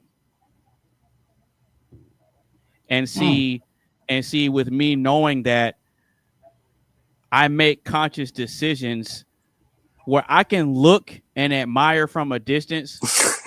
But no, this is real. This is being for real. This is being for real. I can admire what they look like from a distance, but I know what certain types of women come with. If that makes sense. Like, I know that if I deal with this type of woman, what it could possibly lead to. It may not be a 100% guarantee, but I'm being mindful of the types of interactions that I have with different types of women because of that. So with us being Christians and you know, practicing certain beliefs, it's like we have to make conscious efforts to protect ourselves, not just mentally and emotionally and all that, but we got to protect ourselves spiritually too. So, and psychologically and all that. So there's a lot of factors that go into just being attracted to somebody. So if I'm taking the time to understand, okay, yeah, I see something that I like that I could possibly see myself with, but then I'm like, nah, that's not going to be good. Wow, that was profound, man. What you just said was profound. It's true. I wish I had one of the buttons to press. Oh, you mean like this? Yeah. Bang, bang. Not like saying that women are evil. Well, he's not. Yeah, well, but I did it on his. I asked him to do it, so he deserved it. He deserved that. That was quite profound, though. It was interesting. Not Charles saying that women are evil. Low key. No, hold on. No, wait a minute. Some women. Low key. That's what he said. No. The women he likes. No. Oh, you're right. You're right, Zinga. The women that you like are the devil. I was repeating and reading the contribution to the platform. I was reading the contribution from Mr. Scott Harris, the Honorable Scott Harris, when he said, when men find demonic women attractive. Yeah. Oh, damn. I think it's disgusting. Like Bonnie Blue. Do you remember we brought Bonnie Blue into the conversation last time? Like, I find her demonic. Like, there are certain people like that. The OnlyFans people going out there, like, going, there's something about it, like toxic feminine, like this toxic female push and drive for sexual. Yeah, but here's the thing. No, you're right. No, you're right, Mark. But you look at her from face value, she's really attractive. No, I don't even think she is. But see, personally, I mean, kind of. She's blonde, and I look at her and think, bleh. I find. Well, I'm saying in a general sense. I'm not saying all men are going to find her attractive because everybody has their preferences. See, that's the thing. Even if we bring religion into it, mm-hmm. The devil doesn't have his power without God. So in that situation, these women wouldn't be on OnlyFans if they wouldn't have clients to appeal. Supply and demand. Yeah, but just because someone is asking for it doesn't mean you have to give it to them. And that even comes, that's what I just said. I'm like, yeah, the devil gains his power from God. Well, okay, I can make the same argument and say that your kids gain their power from you. Yeah, but then you can also make the same argument that every bad thing that happens in the world is just like, it just comes from God, yeah? But we still have an obligation as human beings to ensure that we can, like, I don't know, relieve suffering or alleviate suffering. So we can't just allow people to go out and do anything they like, because that means that, it's a free-for-all, isn't it? Well, yeah, that's like a completely different topic. That's no, it's not a different topic because the point being is, it's not a different topic. Yeah, it is. You can't argue. No, you can't argue. No, you can't argue. You're getting into like morality and that's exactly. And different things. Right. We're talking about consciously or unconsciously. Right. But I'm saying that you can't bring that godlike argument into things when, at the end of the day, like, there still has to be because I'm arguing the case anyway with morality. Well, the reason that I was bringing like the mental aspect, the emotional aspect, psychological, the reason I was bringing all those different aspects into it is because all of those factors tie into us making decisions when it comes to us dating and mating. That's why I brought all that up. So I was using all that to tie into why I make a conscious effort to stay away from certain types of women. That's why. Okay. Okay. That's why. Mm-hmm. Yeah, go ahead, Zinga. I was just asking Carmen if I could have some.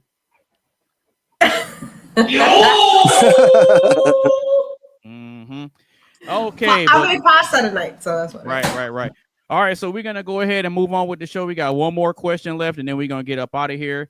So, if you just now tuning in, make sure you give the stream a like, share with a couple of your friends. Make sure you follow everybody on all their social media sites, and if you want to join in on the conversation, the link is pinned to the top of the chat. So, with that being said, we are gonna move into the very last question, and the very last question is this. What makes someone instantly attractive without physical looks? I'll read it one more time. What makes someone instantly attractive without physical looks?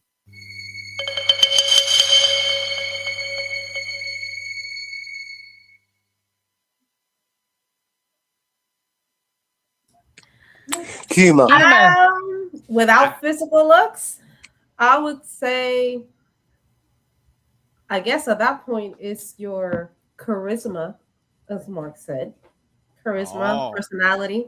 Oh, really now? Oh, really? Oh, that really? That matched my answer, but I want to hear what your explanation to that is. Oh no, go ahead, Carmen. You got it. I'm not going to interrupt her.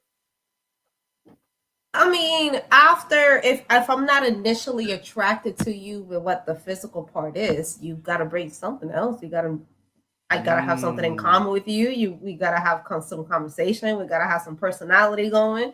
You gotta have some type of charisma, some type of vibe going towards you to gravitate me towards you. Yeah, I think that's what's left. What interesting. If it's not physical, Man. what else is left? If it's not physical, it's not going to be makeup. It's not going to be your God-given gifts. It's not going to be your Damn, you're fine as hell. It's not going to be your enhanced gifts by mankind that you weren't blessed Damn, what a big ol' ass. that you weren't blessed with, but you manufactured. What else is there? Okay, I gotta find you funny. I gotta find you interesting. I gotta find you gotta have some type of charm to you. What the hell is there? Make me laugh. Interesting. Let's have something in common. Okay. You like a show. I like a show. Hell, damn. You like Stranger Things. I watch Stranger Things. Let's go. Let's talk about Stranger Things. I don't know. Yeah, but what can make someone instantly attractive without physical looks, though? Nothing. That's what I said to begin with. Men are physically attracted to you. Women are emotional attracted to you. That's why you see a lot of women now, baddies that are men that make them laugh. Yeah. I think there's a lot of women with unattractive men that there is the opposite. So that's what it is. Well, then by that logic, something had to play into it for them to get them in the first place. But attitude as well.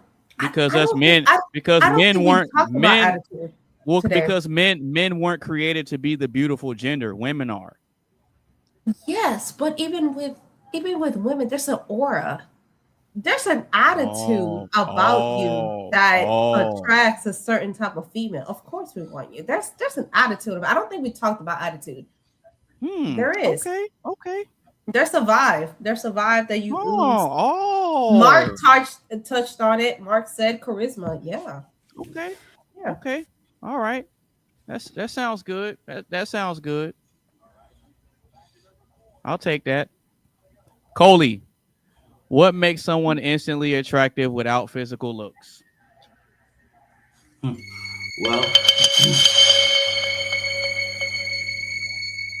I love to hear this about a man. Well, why I said at the beginning, if it was playing match game, Carmen would have matched my answer of personality because for for me, like Me personally, I don't look for looks. Looks is like a bonus to me. You know what I'm saying? For me, if a person comes to me and they're positive, a little bit of nerdy, you know what I'm saying, and they're like they carry themselves really well and have goals about themselves. That for me is what what makes me attracted to them and stuff like that. You know what I'm saying? Like that's just the way I roll. You know, like it has nothing to do with what they look like.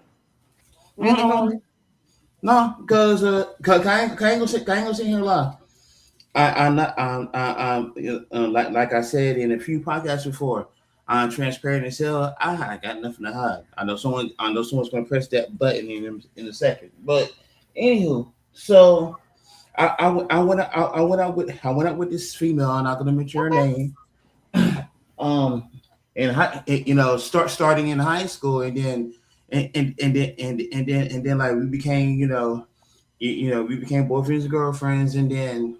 Then after we both graduated school, I went into the military and stuff like that. You know what I'm saying? And we still stayed in touch since until unfortunately she's until she cheated. You know what I'm saying? But she belongs to the streets. but her looks wasn't really all that. She was maybe like a 4. But I didn't care about that. I wasn't looking for her because I was looking for a 10. Mm-hmm. I was with her because she genuinely loved me for who I am, and at the time actually cared about me, took me to places that I wouldn't imagine of going. Like imagine me, a black guy in a country club. You know what I'm saying? But I genuinely loved her. Took her to places and stuff like that. Introduced her to black food. So it's like like at the time we were meant for each other. But you introduced her to Negro cuisine. Oh yeah, yes I did that down south cooking. I ain't lying. I could go on and on about that, but no. The Negro cuisine. Okay, yeah. I got you. But that's all right. Okay.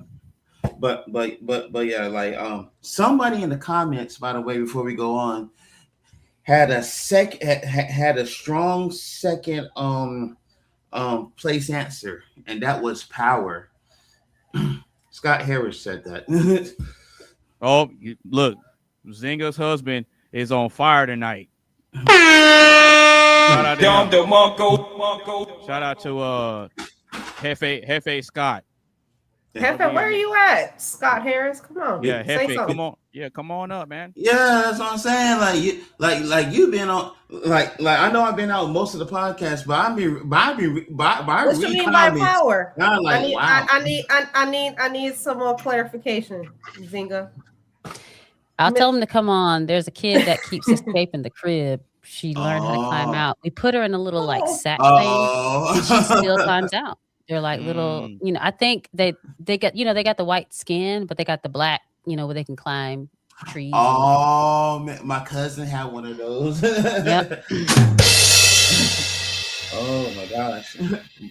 But Zinga coming in with the racist jokes. I love it. I love it. Some sort of power, like it. I don't know. Like I haven't witnessed that. Other than me watching certain drama TV shows where like if a person has this sense of power where they can.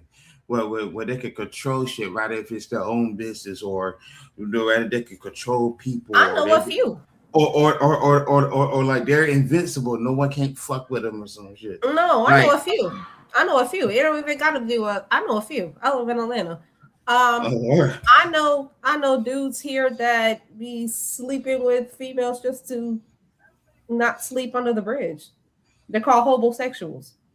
Do we not know? Do we not know what homosexuals are? Oh, okay, we don't know what homosexuals are. Hey, city boys, we up. City boys, we up. No, they're just men that like desperate men that will just put themselves out and do anything. I don't even think they're homosexuals. I think a lot of people do this because they're just like perverts, like pervs, and do like things for money and like weird they don't even stuff. have to not have a home.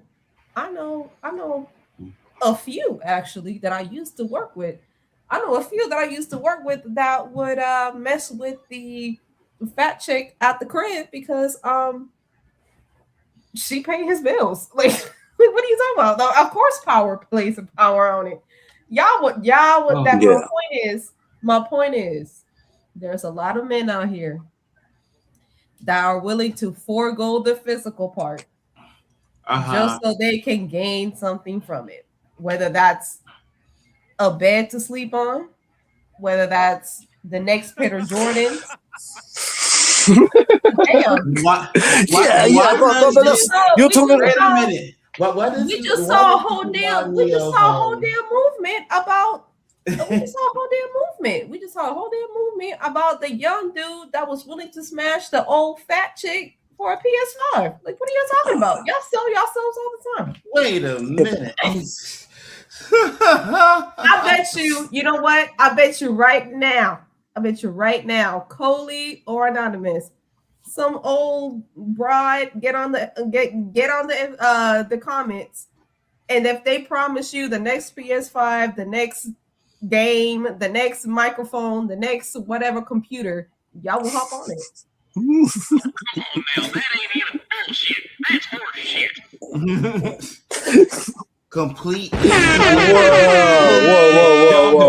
Oh my God. We got to swap.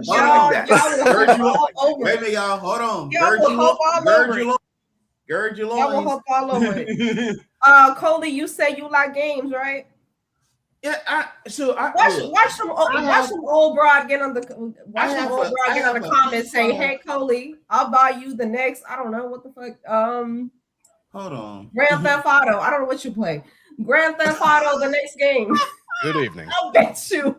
That's hilarious, man. That is hilarious. That is hilarious. What Charles be like? Hey, yo, Charles. And you know what? Did y'all notice that Charles didn't discriminate against age? That means he's willing to fuck old bitches.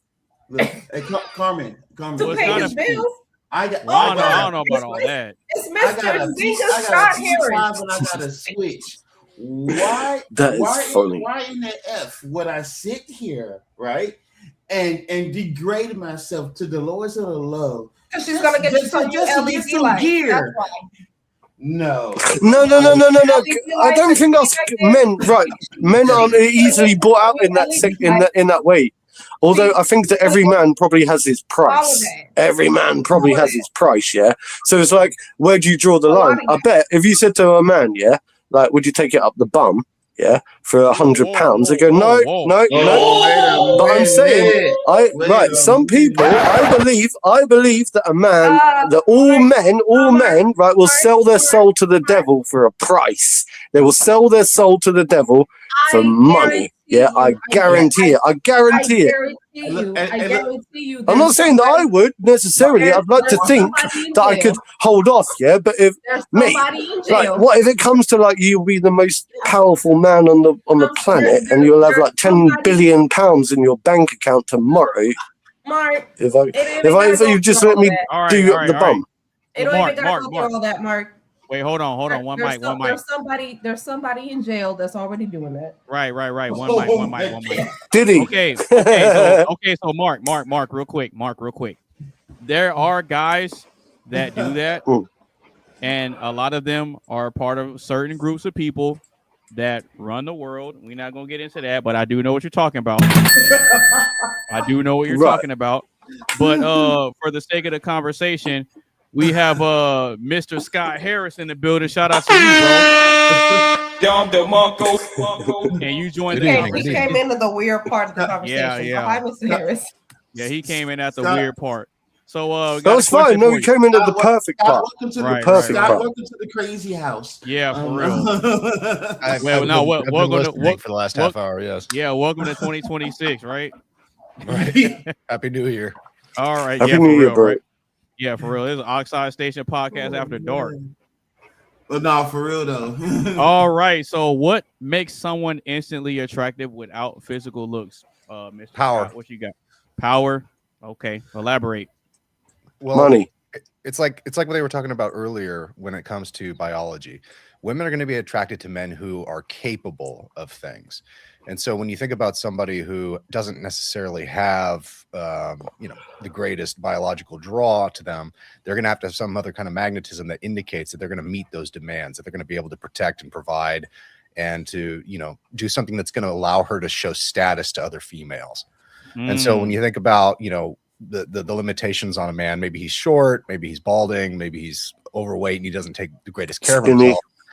But if he can roll into a place with extremely expensive shoes and a watch, and he has other people kowtowing to him and running around to meet his every demand, the woman's going to become intrigued because there's something about him that indicates that he's going to be able to meet those needs.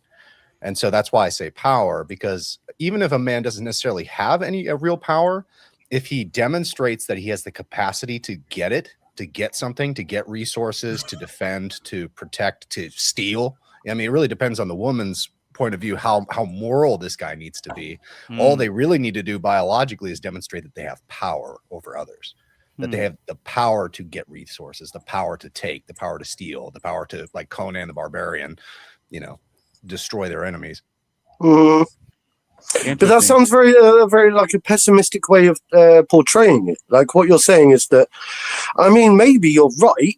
Okay, inherent that word. Maybe you're right, but at the same time, I was going to say inherently, women might be attracted to that power dynamic, and we haven't denied that throughout this podcast at all whatsoever. But at the same time, moving into the newer generation, the new era, we are seeing like that power dynamic and that power structure is being, I would say, like fragmented a little bit, So how would you deal with this fragmentation of the power structure that's occurring in the new era? Because the male dominance is losing its what it used to stand for. Oh, I see what you're saying. Well, it doesn't matter. That's the thing. Women, whether feminism completely takes absolute total control of a society or not, it doesn't change women. It doesn't change them one iota. If anything, it just makes them more rabid and more eger to have the old ways reassert themselves. Yes, if anything, feminism is just one power. I will explain that when I make this point. It's money equivalent. Yeah, hold on, one mic. Feminism is basically just one giant shit test.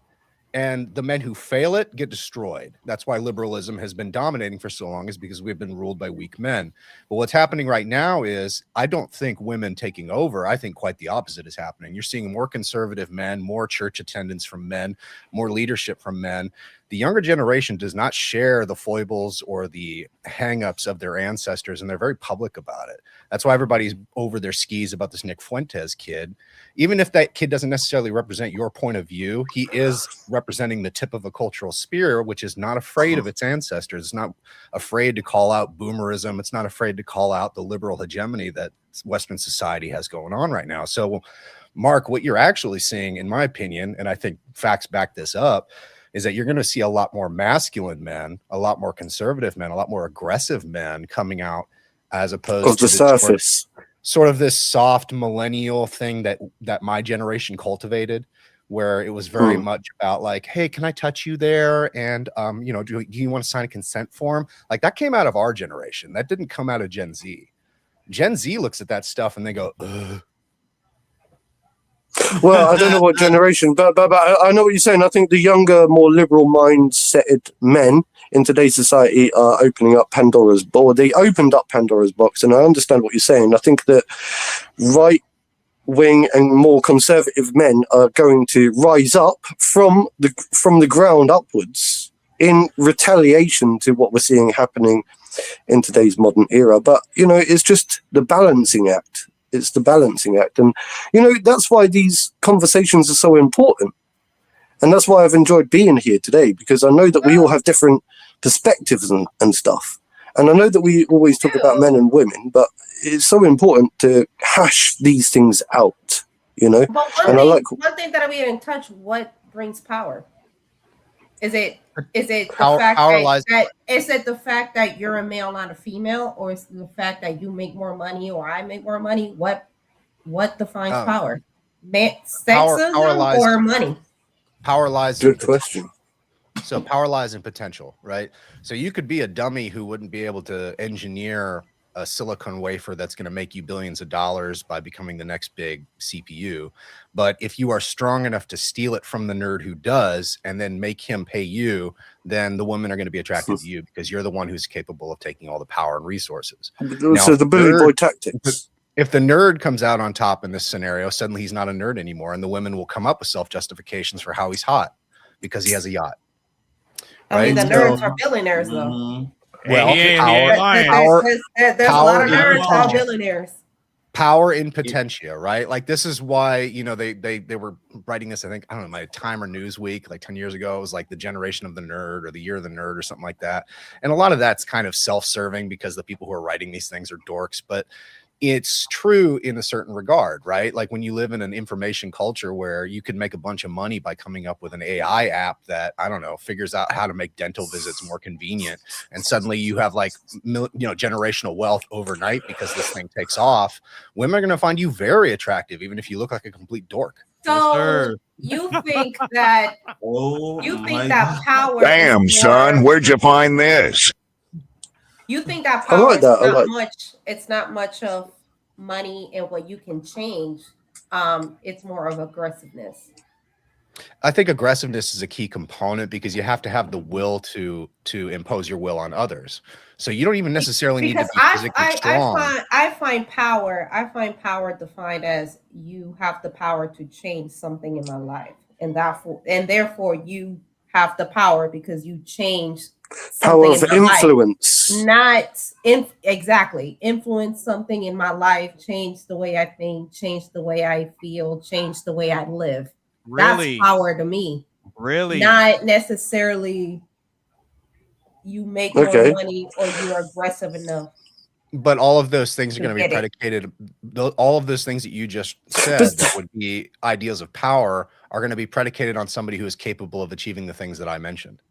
So for instance, the kind of guy who's going to have the confidence and the actual like real life solid wisdom to give you life-changing advice is going to have to actually be able to change his own life.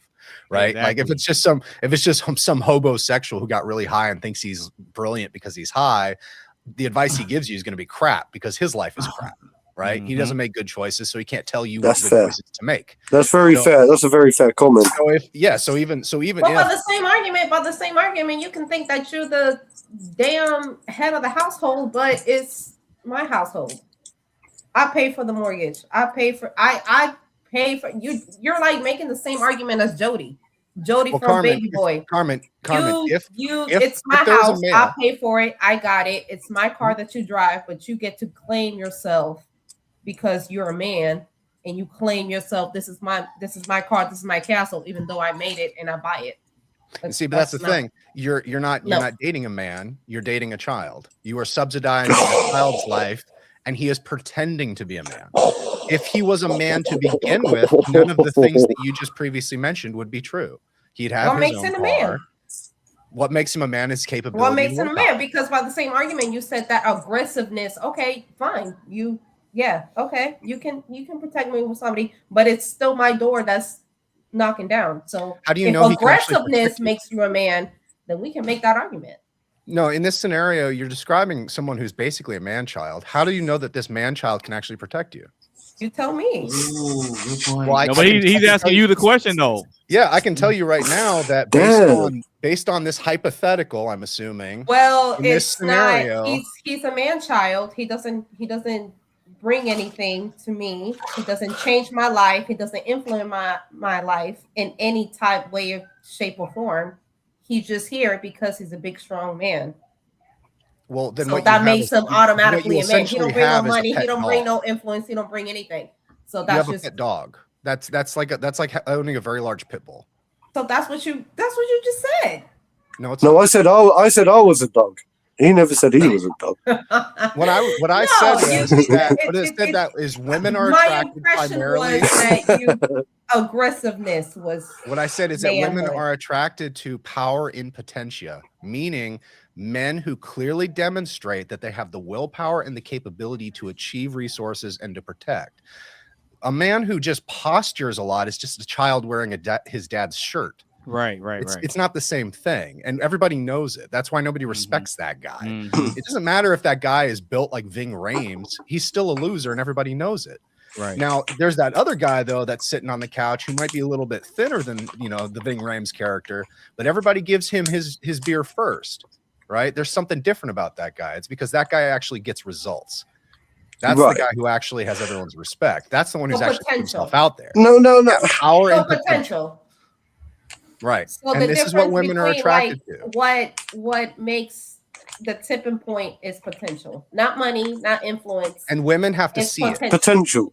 Women have to see it. Even if they don't know exactly what it is that they're attracted to, they're attracted to that potential. That's really what that is. And I think that it kind of renders the whole notion of like whether it has to be biological or psychological kind of moot, because both mechanisms have to work together to make this attraction happen in the first place. It has to be biological and it has to be psychological.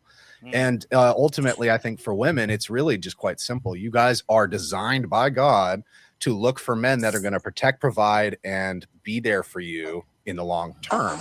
And so you're going to look for the maximum male status, the guy who can protect you from other males, but also from the environment, meaning that he's going to have to be able to provide you resources and build things. I think potential is dead without any action behind it. I can fall in love with the potential of the possibly man that I can love, but if you don't do anything about it, what the hell? Well, he said, Because hang on, that's fair. That's not fair. what we're talking about. You're talking about saying that I attraction. can fall in love with the man who has potential. There's a lot Correct. of men out here who die with the potential to be great, but they don't do anything about it, and they're dying. Yes, but you leave them when you realize they're losers. So I'm talking No, about but they attraction. no, I'm but they talking don't. about Not everyone does, do they? I'm not talking about sustained relationships. I'm talking about attraction. And here's the Okay, other yeah. thing too. For women, it's very simple. Like women, your attraction can be turned to ick just like that. And all it takes is one guy doing one thing seriously wrong in the relationship to basically permanently damage that attraction. We've all experienced this as men. I've done it myself. And so we have to be aware as men that we could have, a 10 out of 10 on the Riz scale and girls saying we have aura and all this sort of stuff. And then we just say the wrong thing in the wrong tone of voice. And now she has an ick about us and she may not even be able to articulate why. She's just like, I don't know. I just don't feel right. Like when you were talking to Stacey about that one subject, and I don't know. I don't know if I have plans. I have plans this Friday. I'm sorry. You know what I mean? Like every guy's kind of been there to one degree or another. So you have to think about it in terms of, we're not talking about sustained attraction here. We're talking about initial attraction. There has to be power and potential. There has to be a physical attraction. But once you actually get to know a person, that changes, because now you're getting into a situation where, I'm starting to become more familiar with this guy. I'm starting to build trust. He's starting to generate resources for me and dedicate time to me and all these sorts of things. And I'm actually starting to see aspects of him that I didn't notice before when I was too busy examining his biceps, and that's where the love comes into play. But that's not what I'm really talking about. We're just talking about kind of the initial sort of scanning that occurs between the sexes, where we take snapshots of one another and determine what is and is not eligible.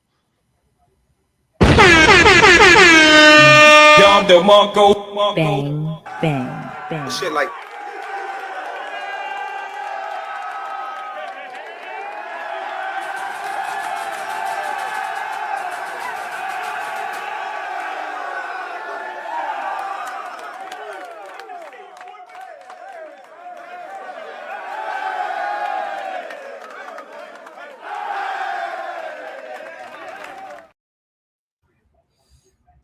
Very well said, sir. Very well said. Very well said. Carmen, do you have a rebuttal for his very eloquently articulated statement? Why is that a question? You know she does. Go ahead, Carmen. You have Go on, Carmen. we just had to give him space to get his points out. All right, Carmen, if you got no, I just think it all ties back to the same question that we started with the theme of the podcast. It all begins with attraction first. Psychology comes second.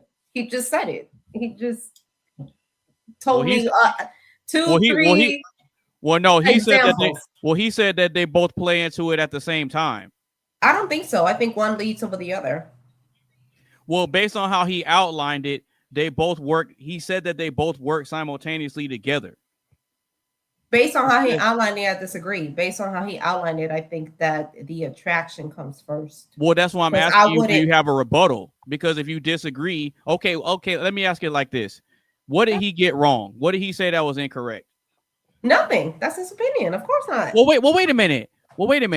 If he didn't say anything that was incorrect, then how do you disagree with how he said it? Like how he framed it? I disagree with the fact that he said that attraction and psychology comes. No, I think one has to lead the other. I don't think they have equal parts at all. Well, then if you I disagree with the fact that he weighs both the same. No, I do not think that psychology. No, I don't. Well, so if you disagree, that means you think he said something that was incorrect. I didn't say that he was incorrect. That's his opinion. How can somebody not be? Well, no, that's what I'm asking you. What did he say that was wrong? Because you said you disagree. If you disagree with somebody, that means you think they're wrong. True. Okay. See what I'm saying? So if you thought he was right, you wouldn't disagree with him. No, I disagree with he perfectly presented his point. I disagree with the fact that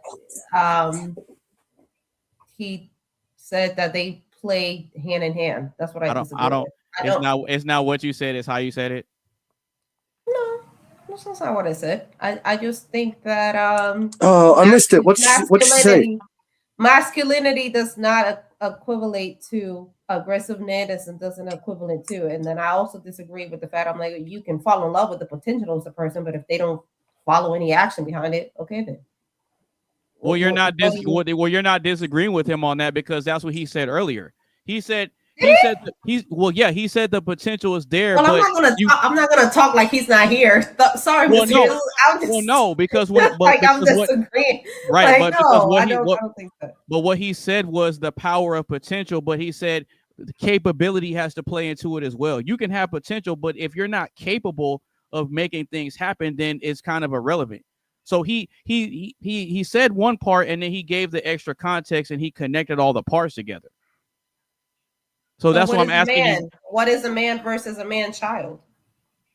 He just explained it. Yeah, the action behind it. Okay, so we agree on that. I would say the easiest way to define it, since without giving a long-winded example, is basically just kind of what Anonymous was just saying. A man is the person who has the attractiveness and the potential and the will to actually make whatever it is their dreams reality, right? Mm-hmm. Whether that's something simple like just running their own business or taking care of a wife and kids and providing for them consistently. That's a man. A man-child is somebody who looks the part potentially. Maybe they've got the muscles. Maybe they are kind of handsome. Maybe they do have a good little bit of the aura about them. They have some charisma. They can smooth talk. Mm-hmm. They sell you on their big dreams and that sort of thing. Quick question. Who makes these rules? Whoa! One mic. Then they literally do nothing. They just sit around and they talk about their dreams. That's a man-child. Mm-hmm. Right. But who makes these rules? And surely, you've just given your perspective. Carmen just gave her perspective, and I'm asking you now, who makes these rules that you've just put out there to the entire world? Who makes these rules? Are you saying they're societal rules, or what? I'd say men. Men make these rules. Yeah.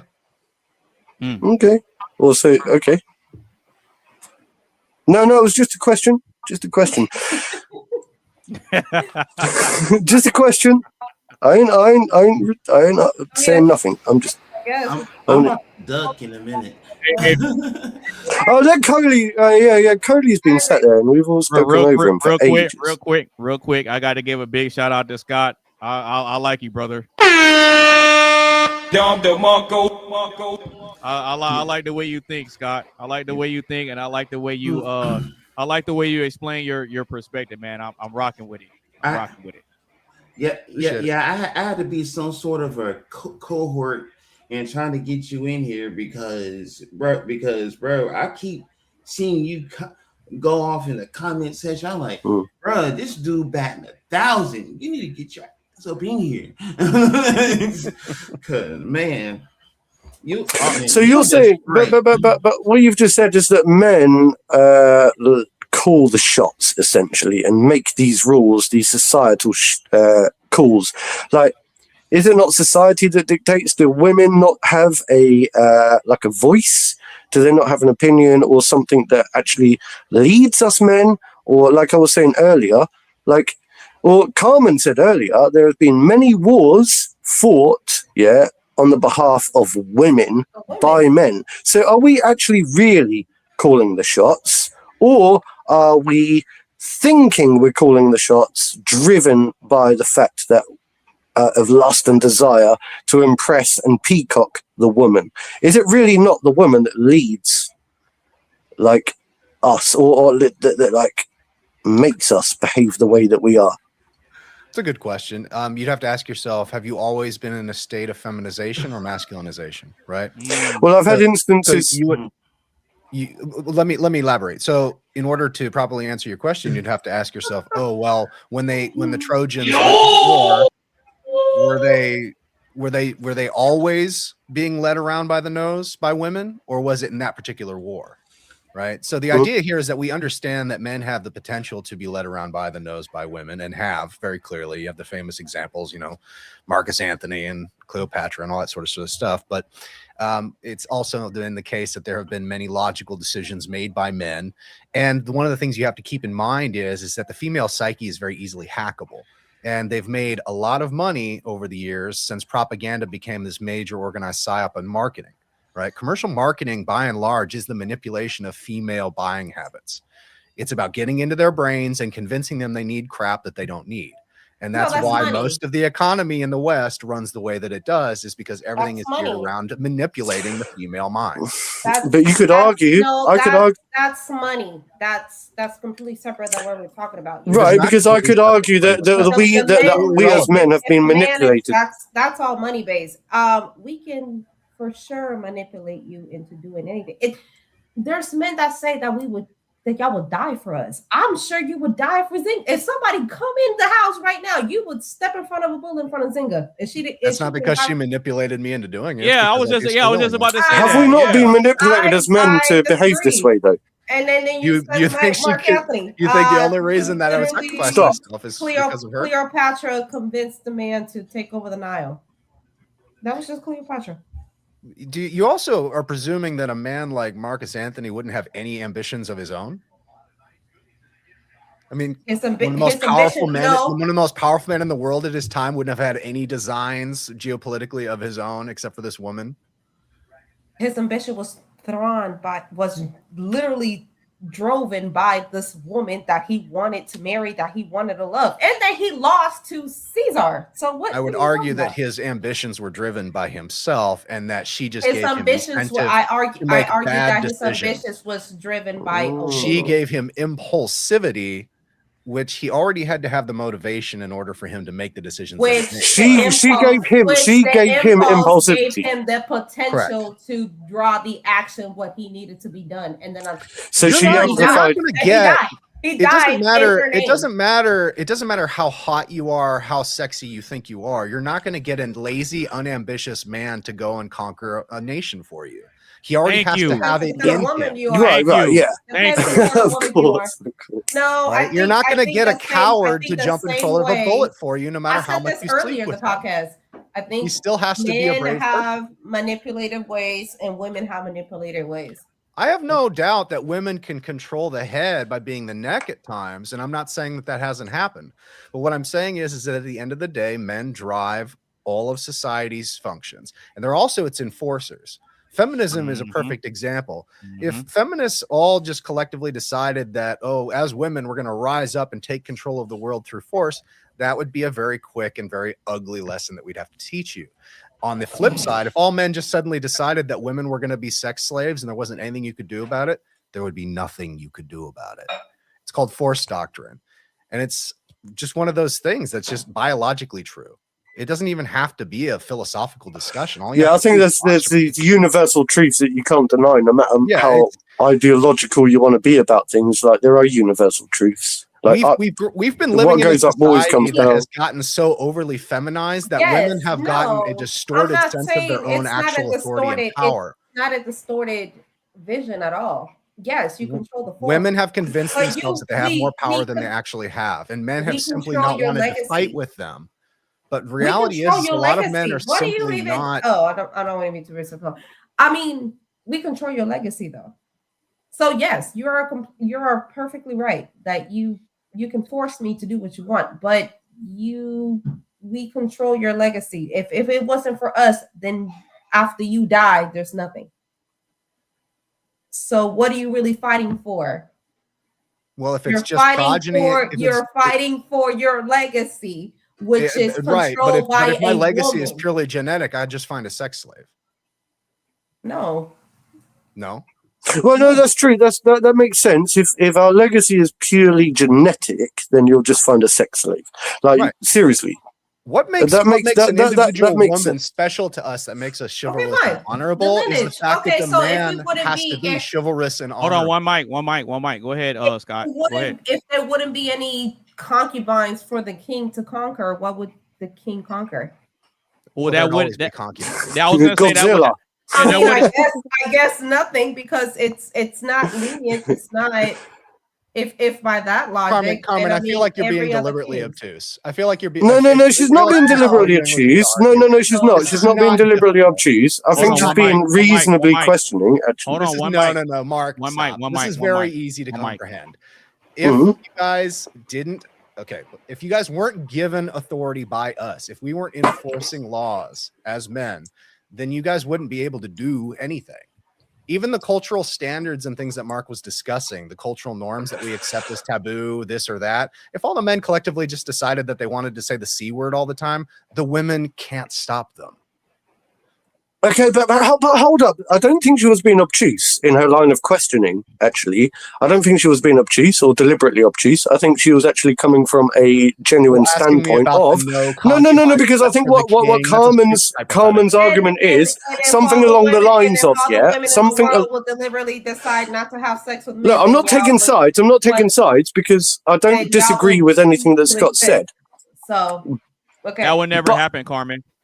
How? But the point being, if all the women cease to exist to not have sex with anybody, y'all wouldn't. Okay, that's what y'all I'm talking sex slaves. About. That's y'all sex slaves. Y'all There's sex no slaves. scenario. No, I think that what Carmen is saying is that it's irrelevant. Okay. we are driven. Right, mate. We're driven by our balls. Yeah. We're driven by our testicles and our instinctive desires, animalistically, at the end of the day. Very much so, okay? All humans are. No, we are. Humans are driven by their animal instincts. We have managed to evolve into being humans, and what we are able to do is we're able to go against our natural instincts. So, for example, we self-suppress deliberately for the sake of the human nature, Right, we self-suppress. So, for example, we don't go around just raping and pillaging, because we've got a sense of conformity, what is right, what is wrong, what is good for the greater good, and so we self-restrict and we self-suppress. Now, self-suppressing doesn't mean negativity. It doesn't mean a bad thing, right? And we do it, right, and we evolve. And what Carmen was saying also, I agree with, is the fact that historically you can see that without women, right, there to drive our testicles and our balls, we wouldn't have done half the shit we did in the past. Wars wouldn't have happened, empires wouldn't have occurred, and at the end of the day, we can't deny that as much as men are in charge, we're driven. We're driven by women. We're driven by them, unfortunately. Whether you want to deny it or not, I know you are. I know you're driven by the desire to peacock your life through the world. That's why you're here right now, to prove your point and to maintain your woman. No. I think that No? there's a No? lot of merit to what you're saying, but I'd like to modify it a bit. One of the things that you described is that we're all driven by animal instincts. Well, human beings have what I would say are passions. They have bad instincts that they have to suppress, but it's about, it's about trying to find your way closer to God, right? Achieving theosis, becoming perfect, right? As God is perfect, as the New Testament says. So what these instincts that you're describing, civilization, honor, sacrificing yourself for females, right? Not just raping every woman you see in order to, like a Mongol warlord, getting as much of your DNA out there before you die so you have the massive legacy. All of these decisions are not driven by feminine instincts. They're driven by godly instincts. Woman is meant to be a helpmate to man. She's not meant to be the driving engine behind his ambition. She's not the force by which God leads man around by the nose in order to get him to do what he wants, like a widget or like an animal. Women are meant to be in synergy with men in order to complement us in a different way. And so, speaking to your earlier premise, which led us down this path, you were talking about, is society not driven by some feminized instincts and some feminized trends and that sort of thing? And yes, it is currently, but it's only that way because men allow it. And that was my point, is that this is not all driven by women. There's not some divine female thing that all men are sort of hurtling towards, like, gravity, or like a black hole that we can't escape from. The reality is that force is God, and women are meant to be there to help us. Does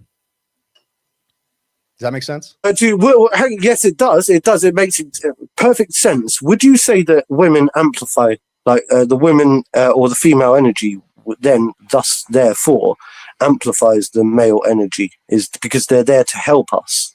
I don't like the term of energy. It sounds new agey, but I get your point. Or amplify our relationships, like a good. Yeah. I mean, amplify us. Z and I amplify the men.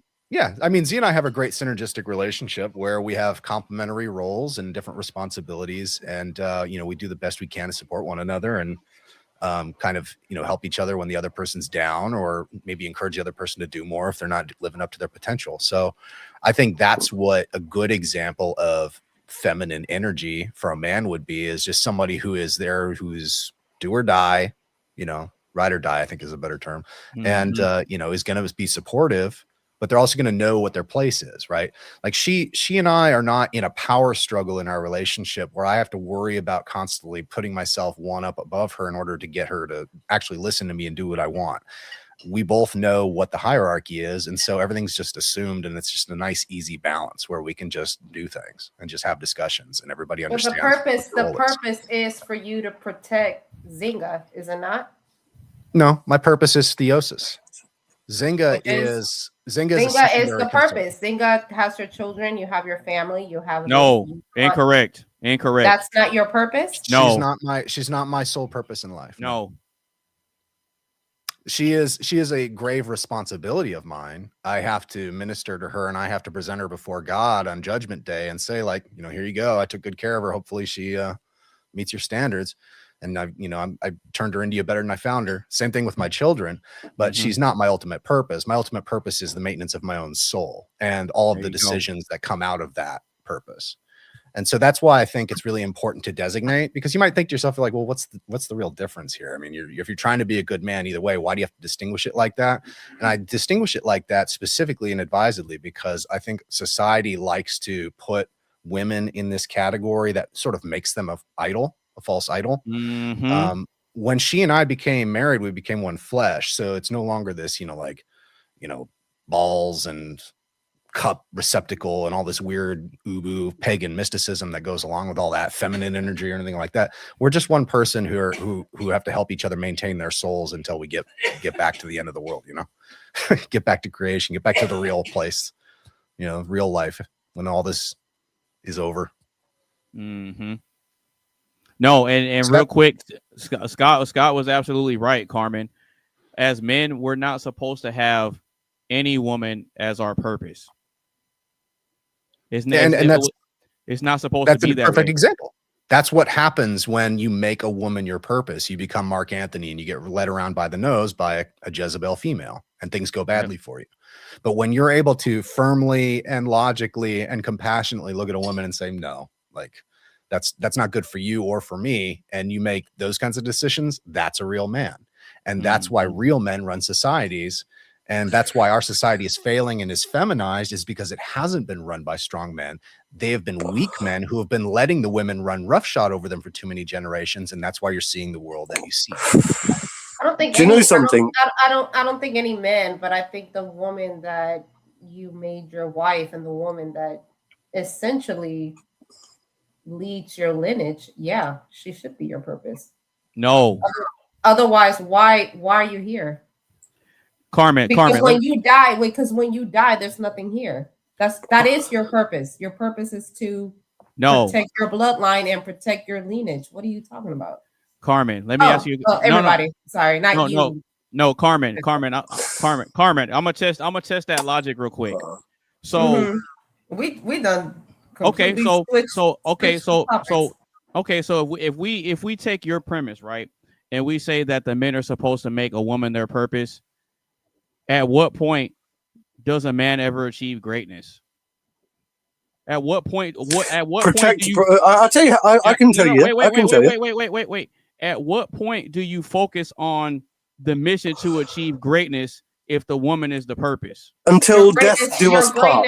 Your greatness is your lineage. Until death do us part. That's when. Thank you, Mark. That's exactly what it is. But I'm not. But notice I didn't mention anything about a man being married. I said if a woman is no. At what point do you focus hard enough to achieve greatness? Until death do us part. You get married and then you go through the process. I didn't say a man has to be a man to be married, but if that's what you're looking for, then I don't understand why would you be married to begin with. No, let me ask it again. So you're under the idea that the woman is supposed to be the man's purpose. Did I hear that right, or did I get that wrong? Correct. Okay, so if the woman is supposed to be the man's purpose, and women are chasing great men, but if the man is making you his purpose, at what point is he going to allocate time and energy to chasing greatness? That's what you want to decide. The point is, if you want to make her your wife or not. That's the woman what is supposed to be you. the support system for the male ambition. She's not supposed to be the object of it. Exactly. A wife is a helpmate. Yes, I agree with that. But you're also you off, Scott. Gotta go. We're dismissing. Scott. We're dismissing. Before you go, a part of the wife. Like I don't understand what the whole point of you being married is for you to provide your lineage and your bloodline. You can't do that without a woman, and I don't understand how you cannot have her as your guiding point, because that is your entire purpose. Not really. No, that is, in my opinion. Okay. Well, then answer me this: why are there examples of great men in the Bible that never got married and had kids? They died. That's why we don't have any examples of it. But they never made a woman their purpose, though.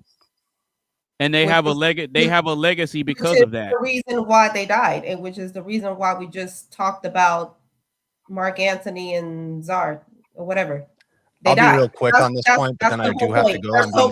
Yeah, go ahead, Mark. Go ahead. Go ahead, Scott. When we talk about religious lifestyles, there's basically two ideals for men. There's either the life of clergy or monasticism, where a man takes sexual purity and makes his sole focus, something like hesychasm. Monasticism. He essentially just denies himself, right? And he focuses entirely on the spiritual development of the world around him, meaning that he sacrifices his entire existence and his ability to have progeny to uphold the pillars of the earth, right? This is why a lot of monks, especially in like the Eastern Orthodox, I was saying that sounds like an Eastern Chinese, like. Yeah. Well, it's not. We're not like them. But the point is that if you look at the Bible, that's what most of these major characters were. Is they were essentially monastics before the term existed. You look at somebody like Elijah or somebody like Saint John the Forerunner. All these great miracle workers of the Bible. God Himself in the form of Christ says, nobody's greater than John, right? And the guy walked around with weird clothes. Who? And he ate bugs. John the Baptist. St. John the Baptist. And so this was a guy who didn't have children. He didn't have a legacy, and his legacy was a spiritual one. It was what he accomplished with his ministry. And so if you are going to take that route, then your sole focus needs to be God and the spiritual development of others. The other option is to get married. And if you are going to get married, then your family needs to become your priority so that you develop your wife spiritually, your children spiritually, that you provide for their needs and you give them something for when you're gone. But you still have to maintain your community. You still have to maintain your spiritual life as well. And so you can't lose focus on that. And your family's supposed to support you in that endeavor. And so that's just what I mean by that. So I do have to go, you guys. The wife needs me. Yeah. Before you go, I just want to say it's been a pleasure to actually have this. Seriously, man, I think you brought so much to the table, man. You gave me so much to think about. I'm going to literally, when I watch through this video tomorrow, I'm going to literally focus on this last little bit that you just said, because I need to know and understand what you're talking about with some of that terminology. John, I don't really know the Christian, because you people like you always bring up these Christian terms, and you can always quote something from the Bible, and I find it quite impressive. I'm like, oh wow, because that brings light to the table that I don't fully understand. I don't understand the Bible in the same way that people like you do. Anyway, thank you. I understand. I would look into Eastern Orthodoxy. Or just Orthodox Christianity. It's out there. There's a lot of material on YouTube that's really good. If you would DM Zinga or somebody like me, we can give you some specifics, maybe even some books to look into. But everybody, I do have to go now. So all right, you take it easy. Take it easy. All right. Bang, bang, bang. Shit like that. And then there was. Oh no, that's the tag. There was 5 in the bed, and the little one said, "Roll over, roll over." You know how long it's been since I heard that one? Oh man. Now imagine you meet a guy on Hinge, and then you start talking the audio messages on iPhone, and that's how he talks. Hey, there you That's go. how it was. Oh wow. Well, it's very refreshing and enlightening. Now that you mention it, he does have a professional radio voice on some real shit. He has a nice voice, right? Yeah. That's how he talked when we were talking before we ever met face to face. So. And Anyway. see, Carmen, that entire exchange of you and Scott going back and forth is a perfect example of what can instantly make someone attractive without looks. Now let's pretend he's single. All of our cameras were off, and none of us knew what each other looked like. Yeah, but Charles, mate, doesn't that feel a little bit patronizing that you're telling Carmen to heed some kind of message from that interaction there when she's got a perfectly good, solid relationship going on? I think if one of cameras turned off, I would not. No, Marky. I disagree with every single thing that he said. Everything he said. Mark, you was just saying that for example, you know what I'm saying? Right. Yeah. And he ain't saying oh, let's do this for real. No, I'm just saying though, All right, so Carmen, what do you disagree with? What do you think he got wrong? No, he got a lot of things correct. I think the main point that I disagree with is that I think that once you are married and once you choose to live the life that you're living, that your wife and your kids should be the guiding point. And he said not. I think that should be your purpose. Yeah, but it's not otherwise, what are you protecting? Nothing. It's not though. And that's what it's a part of your duty. It's a part of a man's duties, but I think if you say it's their purpose, then that means it's worship. Exactly. To worship people. Exactly. No, not necessarily worship. I don't mean it like that, but give me the buzzer if I'm wrong. But The what buzzer. Mark, but what Mm, Mark I know what you said, mean. but what Mark said, I think it's something of this. I think it's something of the similar sense to like, a female. It's my duty to protect my lady and stuff like that. But ultimately, I cannot put her above God. Like, am I I'm in the ballpark, or am I absolutely wrong? Or No, I think Well, you might be especially on. if God gave you the duty. If God said, "This is your duty," and then you make it your purpose in life, I think you get wrong there. Because if the woman dies, if the woman cheats, or for whatever reason she's gone, then what are you? At the end of the day, you're a man of God, and you're supposed to worship God. Same thing for a woman. Mhm. You Okay. have you're designed to do certain things, and it is worship unto God to do that designation. But to then make the designation a purpose makes it worship, I think. Mm.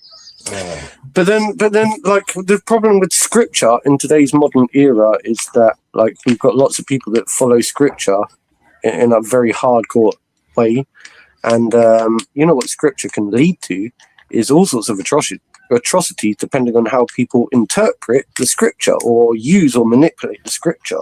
That's So- true, but that's true. But if you take scripture out of it and just pay attention to how human beings operate in the mating and dating landscape, it proves what we said to be true. Because women because women don't respect men that prioritize them all the time. If a man, just think about this. Just think about this.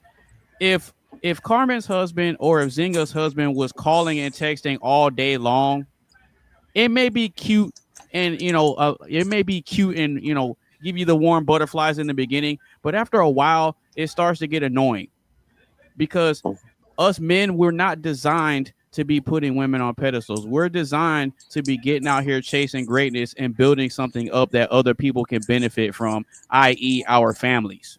You see what I'm saying? So with that being said, no mother wants a weak son, and no sister wants a weak brother, and no woman wants a weak husband.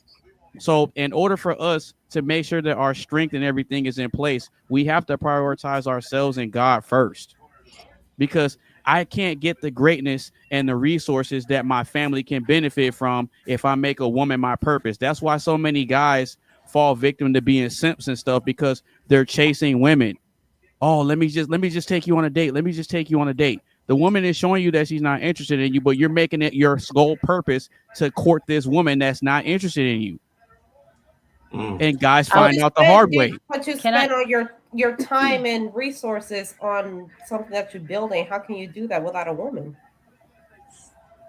What are you building for? What are your resources for? Well, I mean, in all fairness, Carmen, in all fairness, I'm single.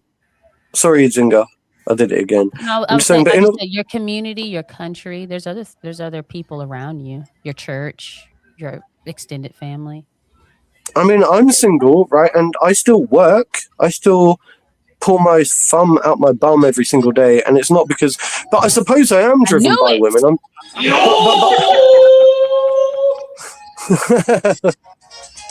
That's a figure of speech, okay? It's a figure of speech. It's not literal, okay? I'm kidding.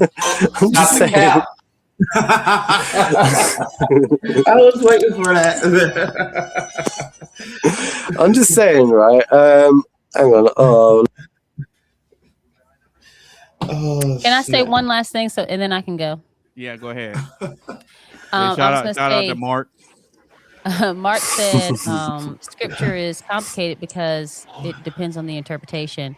That's why Scott specifically suggested the Orthodox Church, because it has a normative authority in which began in 33 AD by the apostles, and hands have been laid on, and oral tradition has been passed down since then to priests and bishops and patriarchs and metropolitans that you see today.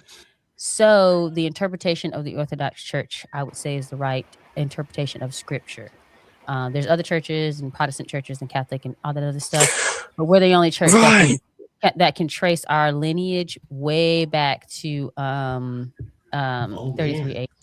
apostolic I need to, Zinga. Before you go, please, I need to ask you this question, yeah, because I don't really understand. Smash, though, because No, don't go. what he did earlier. Okay. Zinga, I need to ask you this question, please. All right. Please, right? I don't really understand too much. No, I don't know too much about, the difference between being a Protestant and a Catholic, although I understand it on a very basic, from a very basic standpoint. But what do you mean by being orthodoxy? What does that mean? Like, does that mean to be a Catholic, or does it mean to be a Protestant or not? Just a quick question. Are you, Harris, are you Orthodox? I am. Glory to God. Amen, brother. Maybe Mo can answer this better than I can, but I mean, it's from not the Protestant and it's not Catholic. If you're if you're not Catholic, you're a Protestant. So I will preference this by saying that Catholic, I am. You're not. If we're going there. I will preface this by saying that I am not an apologetic. I am very much an increased, I guess you could say an aggressive inquirer. I'm working on my catechumen status right now. But that being said, I can just say that Orthodoxy would be the separation from Eastern Orthodoxy to the Roman Catholics when they split. And the reason they split is because a lot of the traditions and things like the Pope, the papacy, things of that sort, even the filioque was a big one, even down to like I have how they, no how idea they what you're sign saying their, right now, their cross. to be honest. I can make it super simple. Mo is smarter than me, and I'm not as smart as him. Oh, I don't know about what that. What he's saying is that there was one church in 1054 AD. The church split to Orthodox over in the east, and then Catholic in the west. Right. So okay. The Catholic and the Protestant split. So what we're talking about is original, or Orthodox means original or true Christianity. It's the same Christianity that the apostles practiced. And that's what we're trying to practice. And so what she was talking about is the apostolic succession of passing down the priesthood. That's what she was saying before I came on. And so when you're talking about interpretation of scripture, and anybody can interpret it any way they want, they cannot. They have, but they shouldn't. And Orthodoxy has been interpreting the scripture the same way since the apostles and Jesus. Here's a real quick pitch. Thank you, Zinga, for spending the time to explain that to me. Thank you. If you want to know how like divine liturgy, I'll see you later. Take care. Take it easy. Take care. God bless. So here's the pitch for Orthodoxy, right? This is what I tell everybody. If you want to like understand how divine liturgy and how Christians worshipped in the first century, check out. I've got to quickly turn my oven off. Give me like 2 shakes of a lamb's tail. Don't burn the house down. just bear with me. I've been trying to do this since the beginning of the podcast. Right. Anyway, bear with me. I'll be back in 2 seconds. No, go ahead, man. I don't want to miss it. I don't want to miss what you're saying.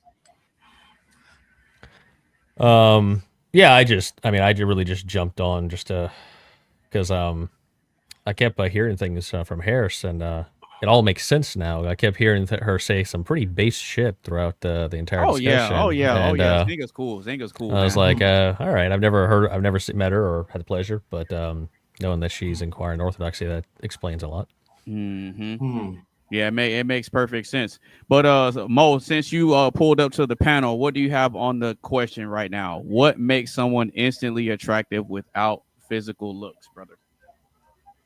What makes someone instantly attractive without physical looks?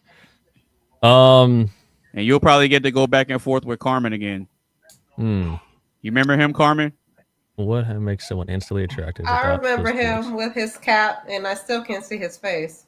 We don't know what he said. He might have long locks under there. We still don't know what his hair looks like. Or just George Costanza, who knows? Right. Well, it's an interesting question. A lot of it is predicated on the subjective of the person. Because if I'm going to speak to maybe towards women, and their preferences and what traditionally they go for, I would say something along the lines of masculine traits that make them feel safe.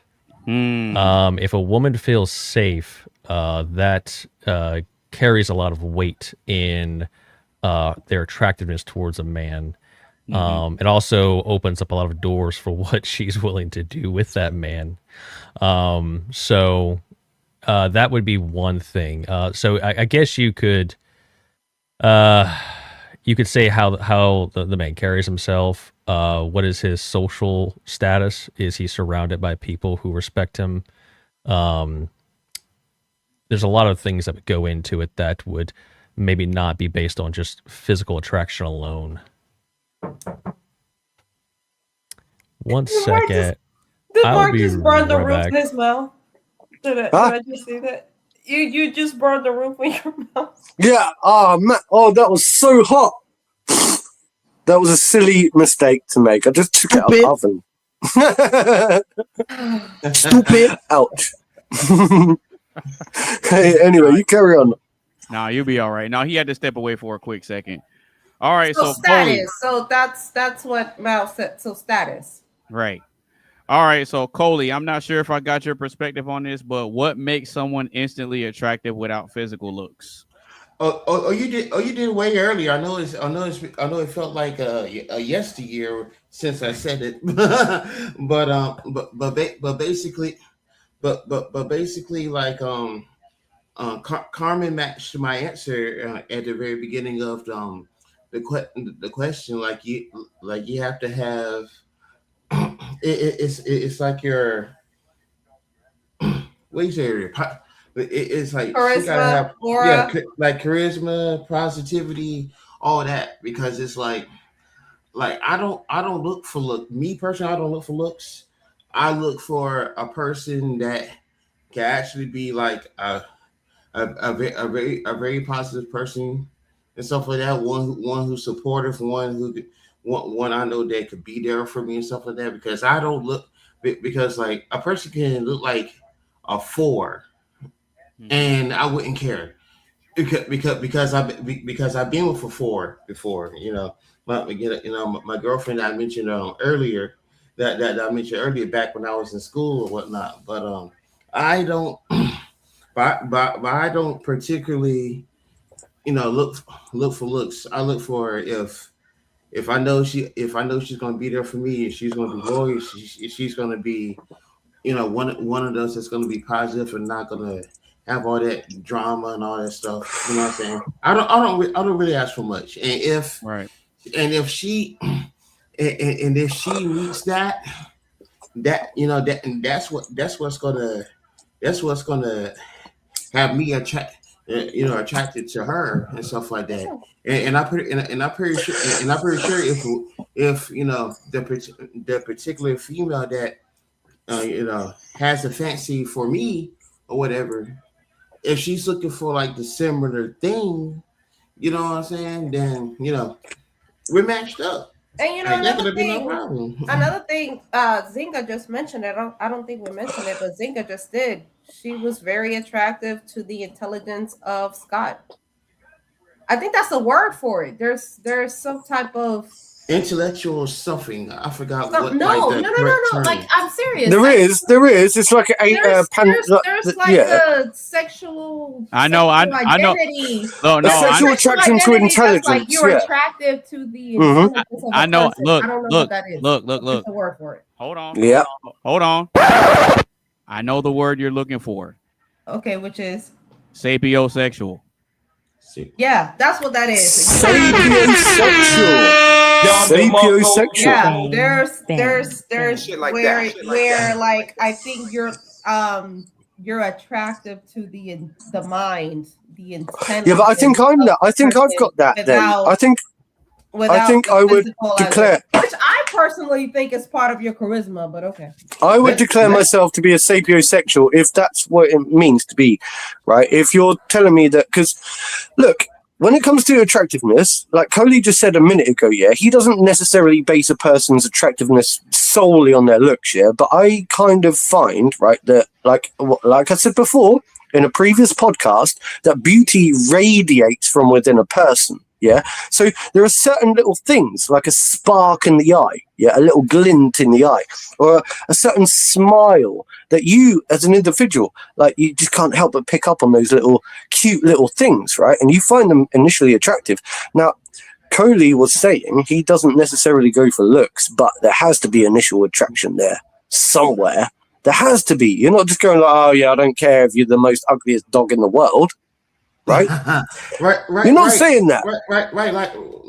Like I said, like I'm going by a person. I'm going by a person's, Aurora. I don't know if I'm saying that right, but aura. Wait, say that again. Aura. He's going by their aura, is what he's saying. Don't say the Pittsburgh. Yeah, but Coley, don't you think then people get catfish like that? Would you like what if you talk to somebody for 2 to 3 years and then you're attracted to their intelligence or whatever, to their aura or their intelligence, and now you find out that they're Billy Bob living in a trailer park that weighs 350 pounds. Hey, Carmen ain't lying. Carmen ain't you lying. still gonna be in love with them? Yo. You still gonna be in love with them? Look. Okay. Look, I feel like this. As long as she has a respect. Who the hell said she gotta be a she? You assuming shit. I didn't say she gotta be a she. I said she can be a she. She could be an avatar for all you know. But she this chick said an avatar. I'm weak. People fall in love with avatars in video games all the damn time. This is true. This is so true, and this is how people get catfished. This is how people get catfished because they fall in love with the fake persona. Do y'all watch Black Mirror? Or furry for that matter. There's a whole Black Mirror episode where they literally felt there were 2 males and they literally fell in love with each other's avatar. I'm just saying. Yeah, Black Mirror. It's a Black Mirror. Yeah. Black Mirror. It was Black Mirror. They were like friends in real life and shit. And he was a female in the video game and he was a male in the video game, and they felt like in love with each other. Like, it's weird. But people can do that all the time. You can fall in love with somebody's whole avatar. That was the most sickest episode of Black Mirror I've ever seen in my life, man. I'll never forget that episode. I was like, what is going on here?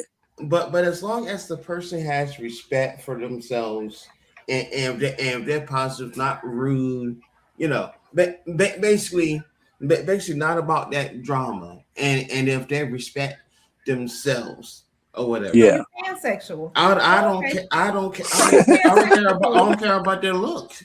Wait, what did you say, Carmen? Wait a minute, what are you saying? I said so you pansexual. No. Well, he's asexual. You said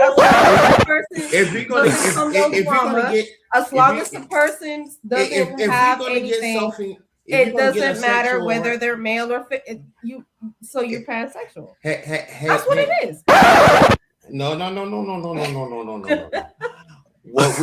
What we're not gonna do is get the wrong sexual about myself. I'm not pansexual. I'm bisexual. It's a difference. You're what? Yeah. Oh, you heard me. We're sharing too much. Yeah. Let me stop. We're sharing too much. Change the subject. Hey, look. Right.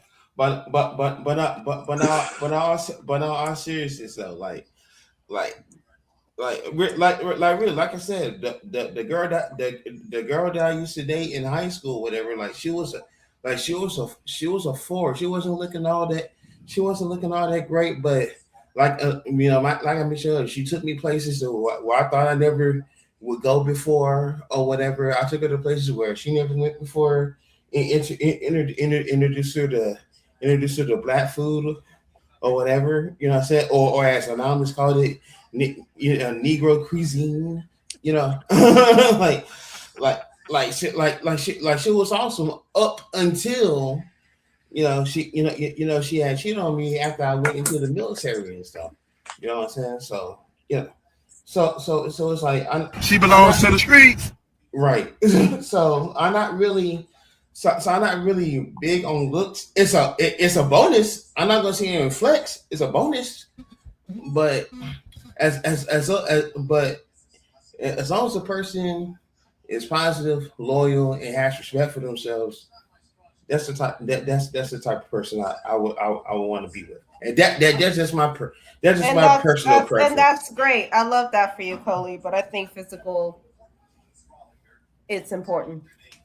I mean, I think men are physical creatures. I think y'all put I think a lot of men put the physical on top of everything that you just said. I think a lot of men. You know why? Because most with men, a lot of females that look good that aren't loyal, think about it. Most men are looking for 10s. That aren't everything else that you just said, but they're just because they look good. So I'm just saying. Think about it. Thinking about it. Most men, especially in this generation, they look for 10s or people who they classify as 10s. And every time they do, they fail. You know what I'm saying? No, I said we see Mo's face. He was with his cap down, and he for like initial attraction's always going to be physical. Anything otherwise is just cope. I mean, now what keeps a relationship going is going to expand onto other traits like loyalty. Can she take care of a house? Can she cook? Can she take care of the kids? Is she loving? Those are aspects that you find later in the relationship. But that's all things that come secondary, which we talked about earlier, which what comes first. And I said emotional. For men, it's biological. All of that you just said comes second and third.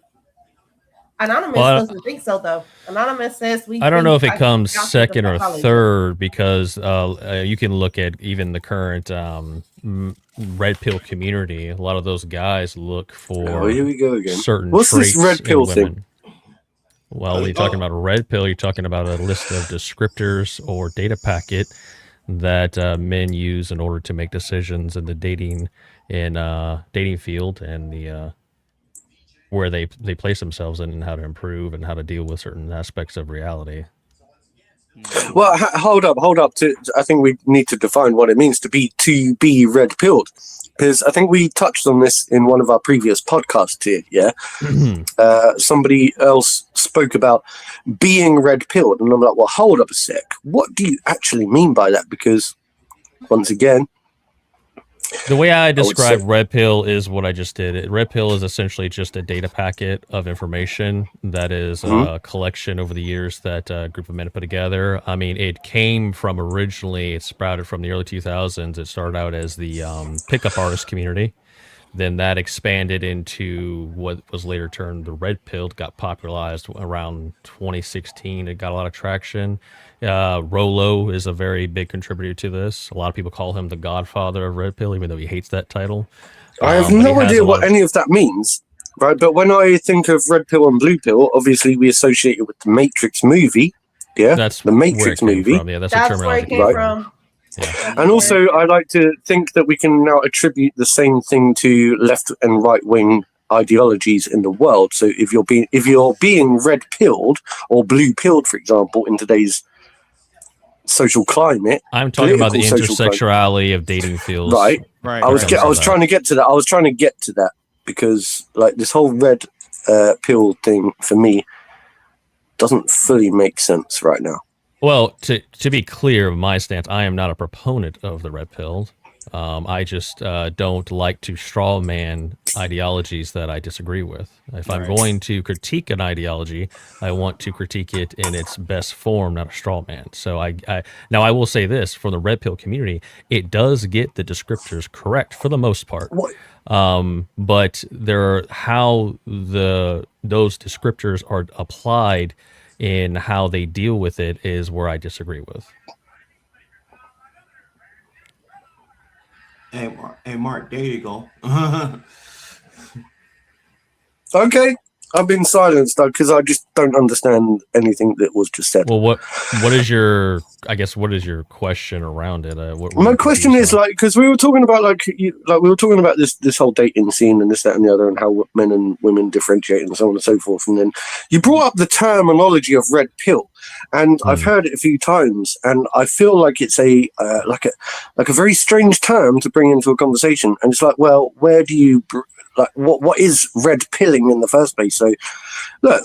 Maybe it's a side discussion. I'm happy to go into that if everyone else is, but I just need to understand more about what you mean or what your context was when you were trying to apply it to the conversation in the first place. Mm-hmm. I was talking. Where I was going with that is the manosphere red pill community. They, along with I would argue men in general, they do look at relationships in a logical way sometimes in a lot of aspects. Like, for instance, that they don't want a woman with a super high body count. That's a logical reasoning that they use that would infer that they would be a better mate long term. Mm-hmm. So that's another data packet. So the red pill, that you could say that that's a data point in the red pill. A woman with a high body count has certain things that come along with that. You know a little bit about her personality, what she's like, what she actually finds important, etc. Mm-hmm. That's very strange because to me that sounds like what I would call doublespeak or left-wing doublespeak, which you don't come across to me as being a left-winger.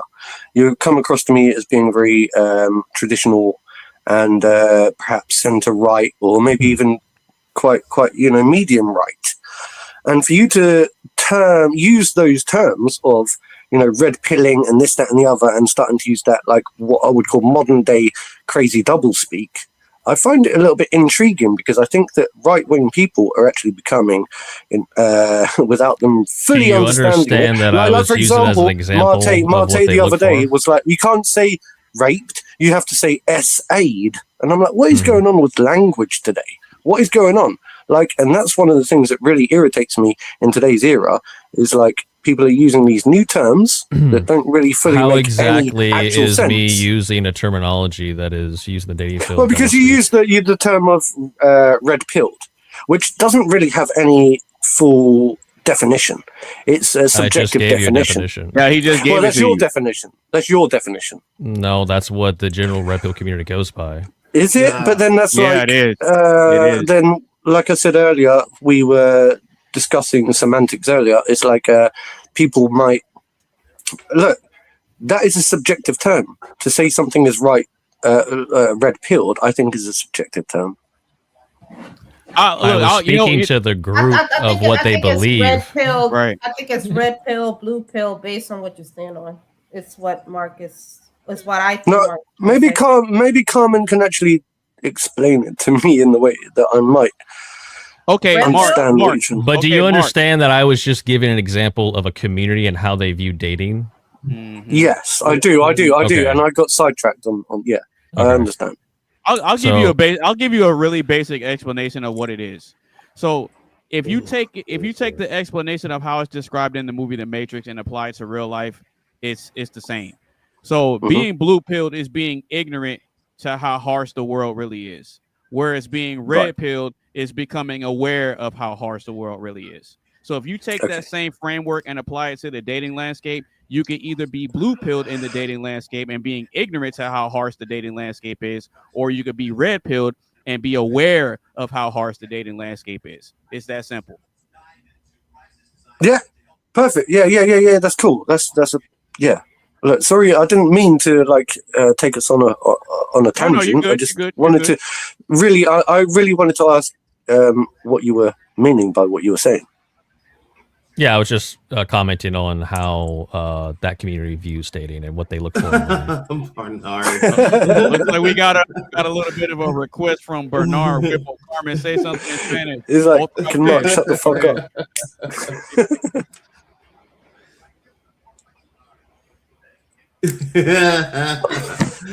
Yeah. Not you pointing me. Bernard.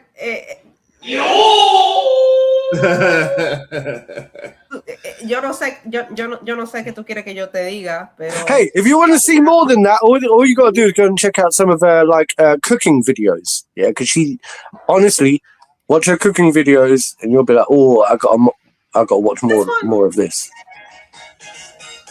What is this? All right. Love connection? All right, so Mark. No real way. quick. All right, so Mark, real quick. What makes someone instantly attractive without physical looks? I think. Oh, see, you say physical without physical looks, because I was going to say the spark in their eye or the smile or something like that, but that's still physical. So I would say like it's something that radiates from within, like a glow, like what Coley said earlier, the aurora. I'm only kidding. The aura that is stupid. It's the aura that people give off, you know. And also, I also find a sense of humor really attractive. Yeah, when someone laughs and isn't just like constantly go ooh ooh ooh ooh ooh. I'm like, as soon as you do that, I'm like, you're ugly already. You're ugly inside. Like when someone's got a smile, I find that really, and I know that's physical, but that comes from within, doesn't it? Yeah. So like, it's the whole, I don't know, the persona of that positive outlook in life. I find that so attractive. The get up and go, you know, the drive to never let yourself get beaten down, to pick yourself back up what about through. Your voice too. Your voice. Someone's voice. Since somebody just asked me to speak Spanish, your voice, your tone of voice. I think you can fall in love with somebody's voice, accent. Isn't that a physical manifestation? No, it's not. I mean, look, you know, I said I can speak. You know, I said I can count in Spanish. How do you make the sounds out of your face hole without a physical body? Carmen, do you remember I said I can count in Spanish earlier? You can't see somebody's voice. That's my point. Yeah, but I can also count in Polish and German and French. Is only things you can see Mark's physical? His British accent. You can call somebody. You can. So is only things you can see physical? Yes, that's the definition of. Only things no, because things you can touch and feel are physical. Physical comes from the word physique, right? If I can't see your physique. Okay. See, physical isn't just physical reality. What about like air molecules? Are we talking about air molecules? Well, no, I'm just asking, you know, based on your definition, what physical is. That's all I'm asking. If I can see it, it's doing a me on you, Carmen. It's doing a me on you. No, but I'm speaking to the question. The question is, it's. Yeah, it's just a logic here. That's physical. All. I'm not logical. I mean, I can't. I know you're a woman. I know you're not logical. I can't see sound waves, but I know they exist. Oh. So, do I find sound waves attractive? No, but I know they exist. You're like comparing two different things that I'm being asked. What are you talking about? Do you know what an internal critique is? Do I know what a what? Internal critique is? No, I don't. Educate you don't? Me. No, I don't. It's where someone has a proposition, and so you adopt that proposition and ask questions within that proposition to test logic. But it's not within the proposition because the question is attractiveness as in male and well, your female. proposition that, you know, sound is not physical in nature, that was the proposition. My proposition is you can be attracted to somebody who has an accent or a. Yeah, no, I was just questioning if that is that not a physical manifestation. No, I think that might be it might be physical. It might be physical, but also at the same time it's emotional, isn't it? Because like the accent brings out emotions in people. Emotion. Yeah, I can see that. The accent does bring it out, and I know this because accents bring emotions out in me. You know, it's not just the English that brings out the emotions in you. It works both ways. You know, Stop the cap. It works both ways. Stop the cap. All right. Well, what were you saying, Mo? Oh, that was I was just explaining what an internal critique was. That's all. Oh, okay. Yeah. So I'm struggling to see once again who is this panelist that's joined us again? We had Scott earlier, and who's this guy we got now? Mo Rebuttal. Mo Rebuttal. Yeah. Mo Rebuttal. Well, nice to meet you, Mo Rebuttal. Pleasure. Are you going to rebuke everything that we have to say? Only if I see, reason to. That's why his name is Rebuttal, and that's why I'm here to rebuttal everything that he has to say. Yeah. Well, we want more. We want a lot more of this. Yeah, there we go. All right, so I'll go ahead and answer the question to give a little bit of what I think about what makes a person instantly attractive without physical looks. I think that their overall presence can be attractive. I think. Oh, thank you, mate. I think that their presence can be attractive. I think that their confidence can be attractive. I think that the way they carry themselves can be attractive. I think that the way they think, the way they speak, the way they conduct themselves with other people. Like if a woman has a very soft and gentle nature, that's something that's not physical. That I think could make a person could make a woman attractive. Sorry. I think that those things are some things that could make a woman attractive. It's kind of hard to go too deep without the physical. I agree. The biological. I can add something else to it. Yeah, go ahead. I think that I've been far removed from the dating field for a long time, but if I were in the dating field, one thing that would stick out is what is her relationship with her family, particularly her father. That would be a really good. That too. Yeah, that too. That too. I mean, we talked about that earlier. We talked about that when I said that, not in a weird way, but I did say that women, particularly what drawn me to my husband, was the fact that he reminded me a lot of my father. I think that positive male role models in the house are good for both boys and girls. For girls, if you are a man of character, you're basically setting the standard in which she will measure other men in the future. And if you're a poor standard, then she will have nothing to measure against. And that's exactly what Zinga said. Zinga said, I'm like, well, I married the complete opposite of my father. So I'm like, but he's still the father foundation. But all of that things that you can see, though, you can see that. Yeah, but if you think about that, that ties into the question before about do we choose our partners consciously or subconsciously? You're right. I said that we choose our partner subconsciously based on how we were raised. So. Yeah. So I mean, all those things kind of tie into it, in my opinion. I think it's also different for men and women, though. Yeah, it's 100% different. No, you're right. And that's what we see. This is the whole point. We were saying this earlier because it's very difficult to categorize things because I think there are so many different layers, and then we've got different generational differences, and we've got like gender differences, and we've got racial differences, and we've got like cultural differences, and so all of these things play a factor, and it becomes very difficult to then start lumping everybody into. So I can give you. I don't know. You tell me. You tell me. You tell me. I don't think it is. I don't think it's so much as differently with men and women. I think. No, it is. And I can give an example. Here we go. Okay. Here we go. Okay. If you're, go for it. Let's go. No, I want to hear what Carmen's pushback. I want to hear Carmen's pushback. Well, I haven't even given an argument for her to push back on yet. So. No. Go on then. Whoever. No, you did. Well, actually, you didn't. Specifically, but so that is different. So example, if you're let's just say let's just take the nightclub scene for example, right? If a guy walks in and he has 5 girls with him, a girl in that nightclub is going to be much more inclined to talk to him, approach him, and maybe even that sort of things. He has the social credit hierarchy to There's say a social like, hierarchy. Well, no, it's not necessarily a hierarchy. It's just social that proof. Social proof. She knows that, okay, those girls are comfortable with him, so he's not a creep, right? Now let's look at that same scenario. Flip it. Guy walks into a club. Girl's by herself. He doesn't give a shit.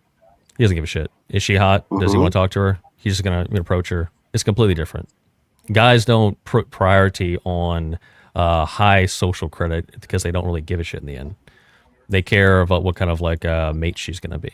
And if he's attracted to her. Right. Well, if you think about it, it actually lowers it if we go in there and we see one girl and she has 5 guys around her. Exactly. Yeah, that actually is the opposite. If you flip it the opposite way and we see that, we're not going to go over there.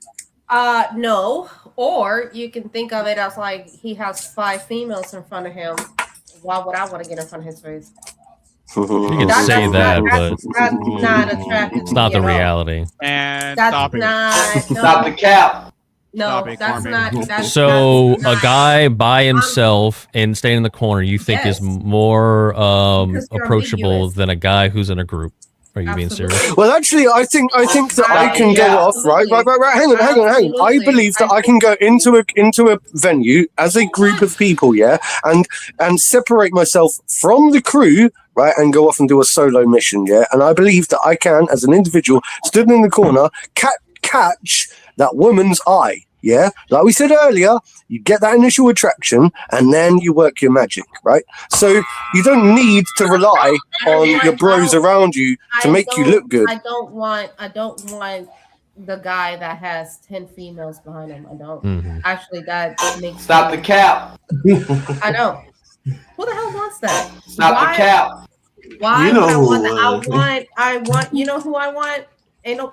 I don't want the guy that came into the club with 10 females. No, I want the guy that's sitting in the corner looking at everybody and seeing what he wants, because that makes you mysterious. That makes Weren't me- you? that makes Correct me if wanna I'm wrong, wonder. Bert. Weren't you the one earlier that was talking about the Chris Rock situation, where women look at a situation differently than men? Like men see a guy with a good woman and says, "I need a woman like that." Women look at a Yup. girl with a good guy and say, "I want Yeah, him." that was me. Okay, so it Exactly. is. So Why that's P would and I that's want P and you? not P. That's P and not P. No, You're in a that's contradiction. not. I don't want you. And I don't want the guy that has 10 girls. It's you can say what you want, but it's a contradiction. No, it's not. Well, look, Carmen. I think you're gonna have to accept. I think, Carmen. I think you're gonna have to accept. I don't want the man that 1,000 women has had. No, but this might No, be you're you just for you in particular. You're being honest, right? But there are a lot of women out there, right, that instinctively are attracted to a man who knows how to pull another woman. Yeah.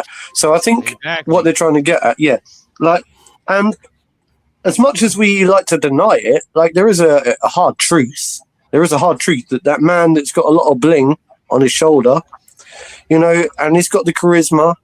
He's got something. There's a lot of dickheads out there. Like, look at Andrew Tate, for example. Yeah, I mean, look, I think he's actually. I Mark, don't have a you're problem with it. you're listing red pilled data points right now. By the way, Okay, fair. That's great. Mark, do you I know didn't- who Flavor Flav is? Ain't nobody want Flavor Flav, okay? Nobody wants Flavor Flav, even Stop though the he cap. had. Wait a minute. Ain't nobody want Flavor Flav. All right. what are you I talking don't- about? Nobody wants Flavor Flav. They had a whole dating show around some people competing to Exactly. date him. 2 seasons. No, it was And 3. who- Oh, 3. and who Oh, cares 3 then? seasons. Nobody. And That nobody. doesn't negate the fact that they had a bunch of women clawing after him. Exactly. And Yeah, nobody wants yeah. to do Right. New York out here. It's- Man, it becomes so complex because, like, I think we can agree, right, that there is always going to be an inherent attraction to certain traits and qualities in both men and women, yeah? And yes, females will obviously be attracted to somebody who's got a high social status. And, like, the higher your social status, I know this for a fact. When I was a poor person, I struggled and I had to use my charisma and my charm a lot more. As I got older, I learned that actually, do you know what? Like, I'm actually attracting more women in my direction just because, right? I hold myself in a different way. I just hold myself in a different way. And that might be, it's not got anything to do with the amount of women I've got behind me. It's got nothing to do with that, really. It's got to do with the confidence that I know that I can walk into a room, and if I really wanted to, I know I could go out in the pool. And that's what men need to have to be attractive, I think. You don't need to have confidence. You need that's different. It's equal to how many women that you have behind you. No. Well, I'm attracted because you're confident. You don't have to have 3, 4, 6, 8 different women behind you. Yeah, but No, those are Carmen, two different Exactly. things. but So, Carmen, so I'm agreeing with you, Carmen. I'm agreeing with you. Exactly. Thank you. Thank Right, you, but Mark. Carmen, Like, I don't want that. but this is the thing though. A byproduct of a man having confidence is that women are going to be there anyway. So I'm attracted to the walking STD that came into the club with 6 different women. No, Well, that's you- what I you- see. Yeah, That's but you exactly don't. what I see. Yeah, but you don't know that though. I You live don't know in that. Atlanta. That's exactly as soon as I see a man with 2, 3, 6 different women, I was like, oh, so you're walking STD. Yeah, No. but you don't know that though. Okay, well know let's simplify it then. Let's say it's a mixed group. Let's say he has like a few guy friends and a bunch of girls with him, right? Now it's just a group. Same situation. You're not going to assume he's screwing everybody in the group, right? If He has I'm social looking- credit. Right. So, that makes a lot more sense, actually. That makes sense. What's the ratio to men and women? If I look at 2 women and there's 8 That makes sense. You, What you he's tell talking me about is social- it's your all of y'all stipulation pass on around. this. That's what I'm gonna do. All of Okay. y'all pass around. That's exactly. If I look at a club and I So he's see, passing around the dudes too. if it's the opposite. No, you know what? If it's the opposite, if it's 2 girls and like 5 dudes. Oh man, you guys. So you have a very so much. specific number that makes it approachable. You have this down to such a science You that put you. this science into place.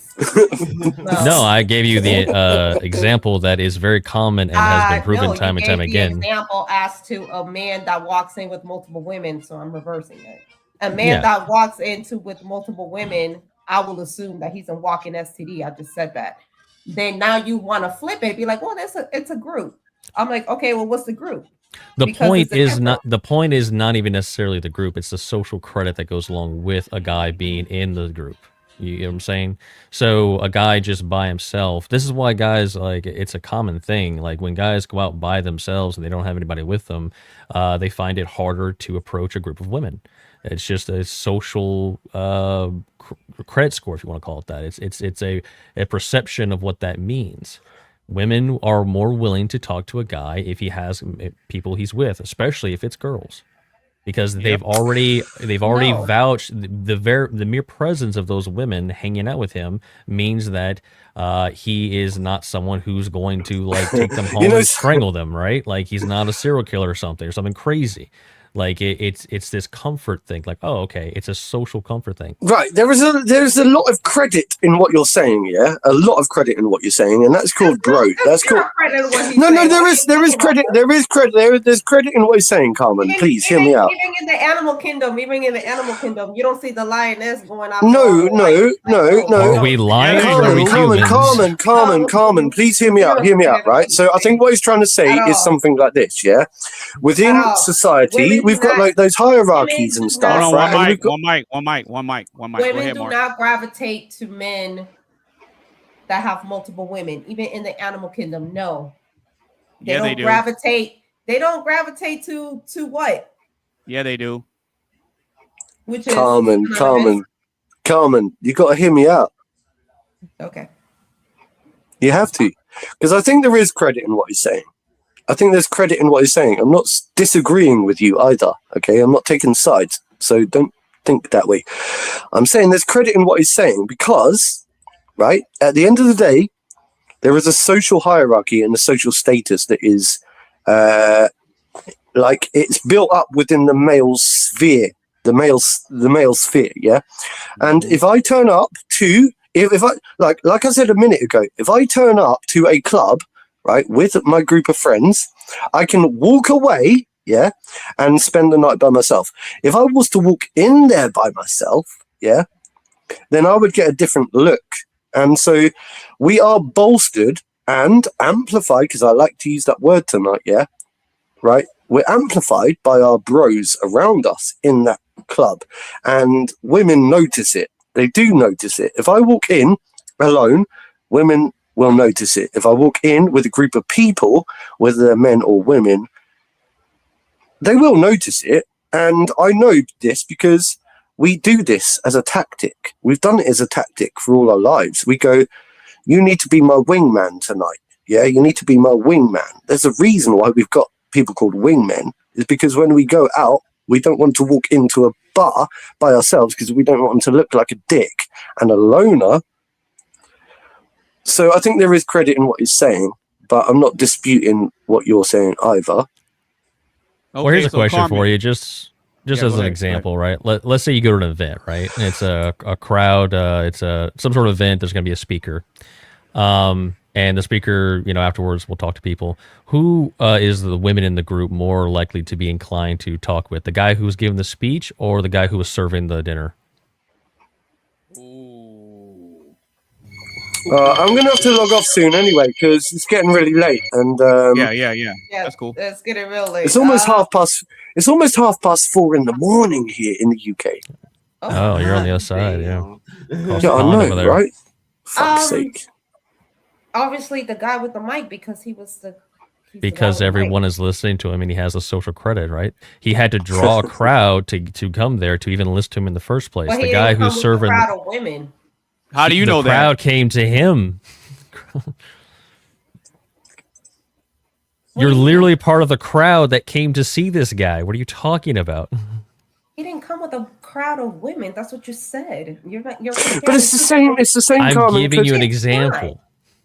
And you're giving examples. You're saying that have social credit completely doesn't not- seem to matter, and it's just fallacious in its surface of an argument. Hey, I don't Carmen. understand. Carmen. Yes. The social proof that he's talking about is 100% true.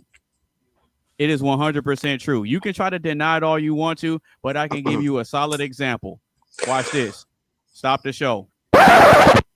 Remember a few panels ago when you said that when you were out and men saw that you had a wedding ring on, they avoided you and they stayed away. They didn't try to holler at you. But you said when your husband goes out and women see that he has a wedding ring on, they try to shoot their shot at him anyway, knowing that he's married. Oh God. Yeah, Don't yeah. say that.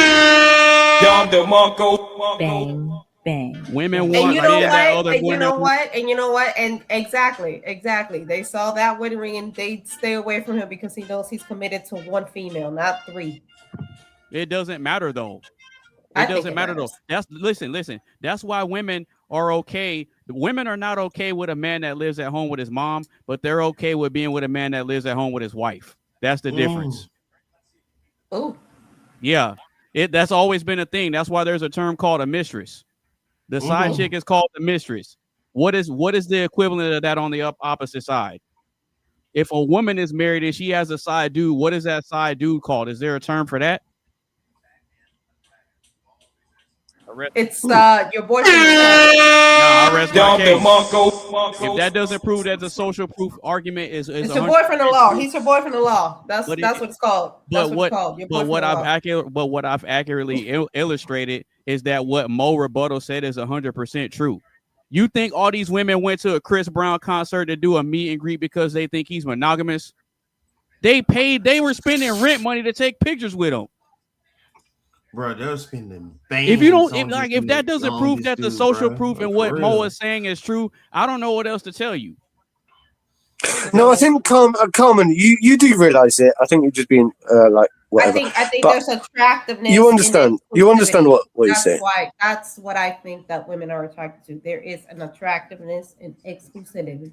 So yeah, to answer the question over here, yeah, when you seem exclusive, you're not out here balling it out and with a bunch of females. Yeah, it makes Okay, you more Carmen. attractive because you're exclusive. Cool. Let's test that. If you You're ever exclusive. no, hold on. So let's don't press Carmen so much, please. No. I'm gonna use Don't I'm gonna press use Carmen, an unless example. she's up I'm for gonna it. disagree with. I'm gonna disagree with y'all all night because I don't have feelings. Yeah, all right. Keep pressing Well, Carmen. I mean, I Let's already go. gave you the example that proved my point, and you agreed with it earlier. Oh, okay. Yeah. Toxic, Okay, so toxic, think about toxic. this. If I love Carmen. She's so Okay, cool. so She's let's really say- good. She's so cool. right, so let's say your Go. husband's out, right? Let's say he accidentally left his phone, and his phone starts ping messages coming in. And you Hey, open it up. whoa! Stop texting me. Why are you going to get me caught right now? So his phone is going off, and you realize that he left it at home, but you see that it's his phone, and you kind of go through it because you look like the nosy type, where you might want to sneak a little peek, and you see that he got a text message from a chick. If you see that he got a text message from a chick, are you gonna break up with him? Charles? Does this face look like nosy face? This face right here? Yeah, it does. This smile? Yes. Of course not. Of Yeah, course look. See that Coley? She tried to do a psychological game on me right now, and it didn't work. She's It smart. didn't even work. She's smart. You do realize, right? Wait, Charles, I think she plays you at your own game. I think Carmen plays you at your own game. No, she doesn't. I think she actually plays you at your own game. What I say earlier in the broadcast. Would I lie to you? Would this Yes. face lie to you? Yeah. No, it Yes. wouldn't. This Yeah, it face, would. this hair. Hold on, let me. Yeah, it would. Let me. Look, that's a disarming tactic when they try I to love play, that. I love they try that. to I play the love little that. damsel I in would distress, never the lie dainty to little you. woman. Yeah, that's cap. That's exactly right. That's what I love. I am That I so love that. nice. Yeah, I that am right there. so- I'm- Yeah, I that right would there was never a lie lie. to you. And the Mo, lie would I lie detector to test you? determined No, that was Mo a can't lie. even see your face. I can't even see Mo's face. Mo, would this face lie to you? Of course not. Of course not. Yeah, well, you're a woman, so yeah, by default, you're gonna probably lie. Oh, whoa. Exactly. Well, y'all got trust issues. Anyway, who hurt y'all? Look, see, That's yeah, what I look, would. Who hurt look, y'all? Who look, hurt see, y'all? Coley, there goes the gaslighting. There goes the I gaslighting. would never lie. Yeah, you lying right now. Stop the cap. Yeah, you lying right now. I wish I could play certain songs, but I don't want to get this channel in trouble for copyright. Oh no, it's all good, man. All I got to do is say fair use. Yeah. I'm literally looking right now for the "Would I Lie to You" song right now. Mhm. Would I lie? I would never lie. Yeah, that right there is a lie. But anyway, does anybody else have anything else on the topic? Yeah, I What got one makes- last thing to say.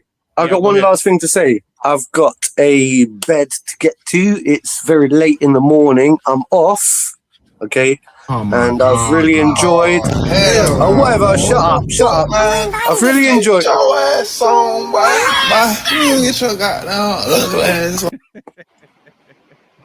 No, I'm just messing with you, bro. Also, that's the official merch or what? Yeah, that's my merch, bro. I've sold a few t-shirts. Mate. Yeah. I'll do all that. You got hoodies.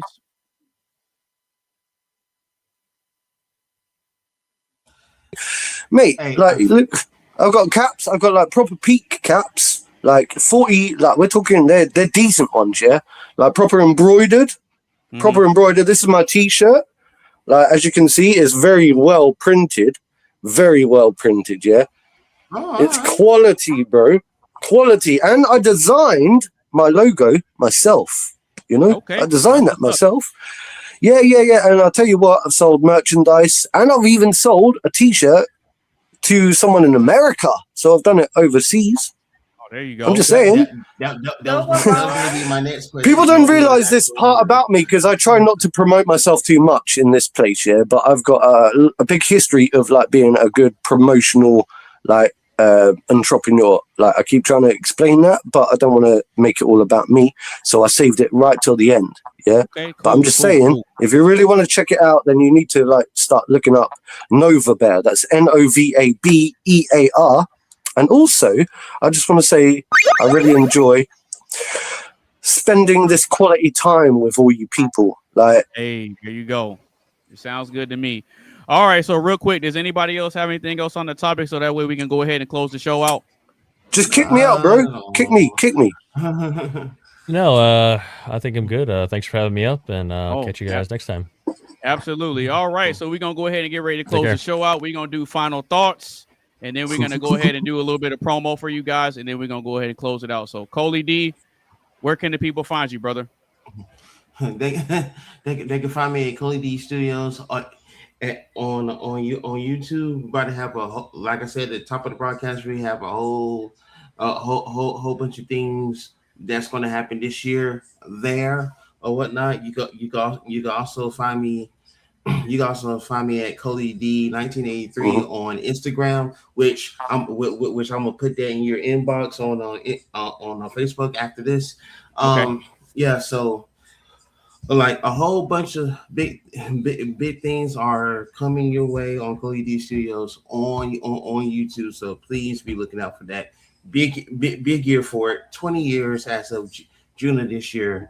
Stay tuned for that. And before we kick it off to the next person, that's what's up, Bernard. Hey, appreciate you lasting this long throughout the broadcast. That's Bernard Ripple says, I got a dip, y'all. Have a blessed one.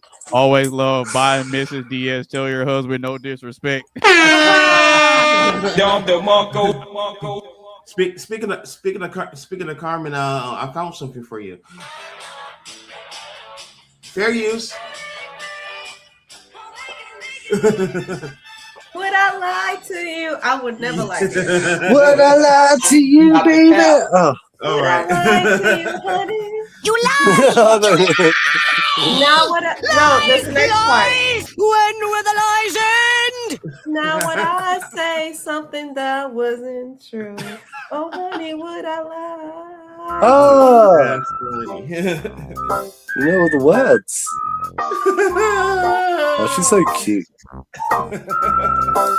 I said that out loud. Yes, you did. Oh no! Did I show y'all Stitch? I mean Lego Stitch. Oh, my sister has that. She has that in the pink one. What is it? What is it? In this one? What is it? What is it? The exact same one. It's Legos. It's Legos. It's Lego Stitch and Lego Angel. Ah. They would have. Oh. I would not lie to you. No, you wouldn't. You wouldn't. Oh, no, I believe that. Carmen up here lying right now. Ain't nobody lying. Yeah. She ain't lying. Yeah. She ain't lying. She ain't lying. All right, No, Mr. man. Mark, where can the people find you, brother? Yeah, well, just check me out. Like, I don't know, I'm all over the place. I run like all sorts of Facebook groups as well. And one of the things that I do really enjoy also is, I'm going to put it out there, I'm a massive drum and bass head. So there's a like English genre of music. And I run a group on Facebook, and you should come and check it out. It's called Drum and Bass Heads Uncensored. And it's all for those that love their electronic music, and you should come and check it out. But you can find me all over the place. Just Google Nova Bear, like literally, and look for that logo, and you'll find me. Okay, Yeah? Cool. All right. So, Carmen, where can the people find you? Y'all can follow me on Instagram. Go look at my cooking videos. I just do them for fun. Ain't no cooking with Kaya over here. So if you expect that, Stop the cap. I ain't for you. I am not for you. Stop the cap. All right, Yeah. Mr. Coley, we're going to do final thoughts, and then we're going to close it out. So, last thoughts on the show, man. Did you hate it? Did you love it? How was the show for you, brother? Very interesting. This one I have to say, and I think this is the longest broadcast we had. I had to like in between. I had to tell ESPN to we're gonna be long tonight, so we had to postpone college football or something. But but anyway, great show like always. I think this is a statement that we lasted this long on the first show of 2026, and I'm looking forward to go overtime with this group every single time. You know what I'm saying? So hey, bring it on. I can't wait for the next one. Okay, Mr. Mark, last thoughts on the show. Did you hate it? Love it? How was the show for you, brother? It's everything I expected it to be. Everything I expected it to be. You know something? I was always apprehensive when I first started attending these shows. You know, I was always a little bit anxious. Whether what's the point of me attending this, that, and the other? But do you know what? This is the first show that I actually really looked forward to attending. I was like the other day. I was like, oh, I can't wait. I can't wait to catch up with you lot. Like, I was like, wow, that speaks volumes. It's like, look. And I'm so glad that you're here, Coley's here, Carmen's here, and I just really enjoyed just spending quality time with you tonight. So as far as I'm concerned, like, it's perfect, absolutely perfect. Oh, there we go. I appreciate that, man. Big shout out to y'all. And Carmen, last thoughts on the show. Did you hate it? Did you love it? How was the show for you? Even though we was going back and forth, all of us are going back and forth. I don't know. I feel offended because Cody laughed. Like, God, yeah, let's see. No, I know. Stop the cap. Oh snap. No, you know what I really appreciate about this is we don't always agree. Well, most of the time we don't agree. But I think that's fun because at the end of the day, we walk away and you don't agree with me, I don't agree with you, but we are very respectful of one another. So I respect that. Even Mo, I know he had to leave, but even Mo, I'm like, okay, last time, this time, but we're very respectful and you learn. So we don't all have to agree. That it wouldn't be much fun if we all agree. Well, yeah, because I mean, I don't want to have a platform that's like an echo chamber. Like, I'm okay with people having their different perspectives. You know, people pushing back on the things I say. I push back on the things you guys say. And I think it makes for not only a great conversation, but it makes for great content because we're just being ourselves. You know what I mean? I don't expect people to come on putting on personas. I just want you to be you. That's all I ask. It's just be and you. I also appreciate the fact that when you do disagree, you back it up. I think everybody that we have different perspective, we weren't just saying it. I think we backed it up with what we did. So I appreciate that. I agree. Absolutely. I agree that heavy. Well, because what it highlights for the viewers is that it's not just a bunch of idiots with microphones in front of them. You see what I'm saying? Yeah. And not only that, but see, I got to give a special shout out to us because I just realized that all of us on the panel are wearing glasses. Bang, bang. You know what? Damn. Yeah. And they're all black frames too. All black They're all frames. black frame glasses, man. Yeah. Is that saying something or what? Is that saying something? Well, Where's the emoji? That's a black frame emoji. Somebody put the emoji up. I don't know if you see it. Hang on. Yeah, I'll do it. Like a blue, like if you get really up close. Oh, they're blue. Yeah. Well, even still, man. Even still. I try to do a little a hat tip offsetting a little bit to Sally Jesse Raphael because she wore red glasses. I remember her. Yeah, I remember that. So I decided to get blue frames like close to like Thanksgiving time or whatnot. Okay. All right. Yeah. So did you have anything else you wanted to say, Carmen? Because I know I kind of cut in to talk about us all wearing glasses and all that. All right. Okay. Okay. So if nobody has anything else, I'm gonna go ahead and introduce next week's topic. And next week's show is gonna be the fate of society, the rise of independent women. That's gonna be next week's topic. Yep, the rise of independent women is going to be next week's show. Yeah, interesting. Look what lucky for some, others, no. All right, so next week's show is going to be next Saturday around 4 p.m. Central Standard Time. Everybody that's on the panel, you guys are automatically invited to come back. I'm always going to be reaching out to y'all to let y'all know when I'm doing the show. Y'all are always invited. And if you have other people that might want to, pull up and have a conversation, if I give you guys the link, you guys are more than welcome to share the link. If you think other people might be able to come up and contribute to the conversation, I like to make sure that I have my platform open to other people because I believe in welcoming all different types of perspectives. And I think that we as human beings, all of us have some sort of story. And we all have some sort of perspective that another person might benefit from. Even though somebody might not agree with what I say, but they may agree with Mark's point. They may not agree with Coley's point, but they may agree with Carmen's point. And so that's kind of why I like doing this, because it gets us out of our shell a little bit. And then it brings us together to just have a good time. And that's kind of what it's about. So I want to give amen to that, brother. Yes, I want to give one big shout out to everybody on the panel. Bang, bang. Shit like that.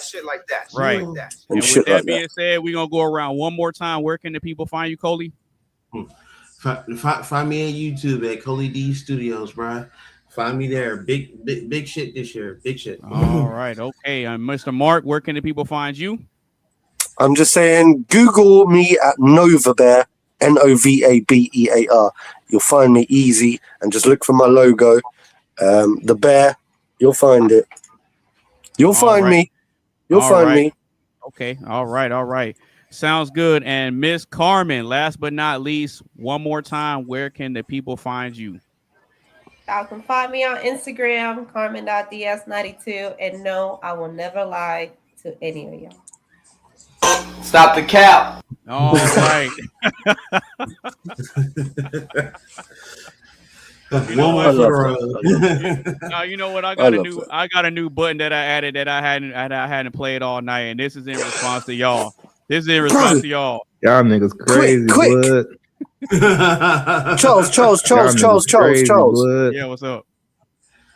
What is that device you got? That thing? What is that? Like, give me the name because I want to look it up because I love my tech. Yeah.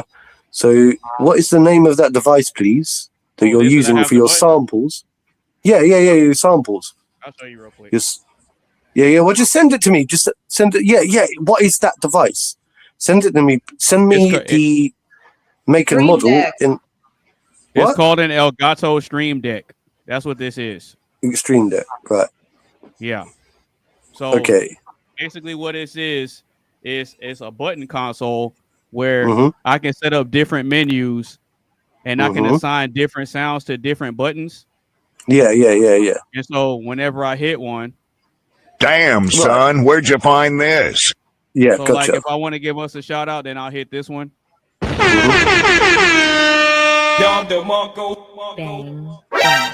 Shit like that. I'm gonna buy one, man. Send me the link. Just send me the link, please, because I can't remember the shit. Just send me the link, yeah. Yeah, I make or make and model or something, and I'll do my research. Okay, cool.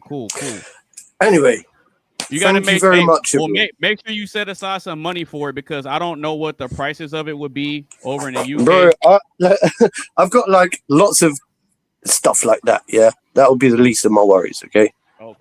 All right.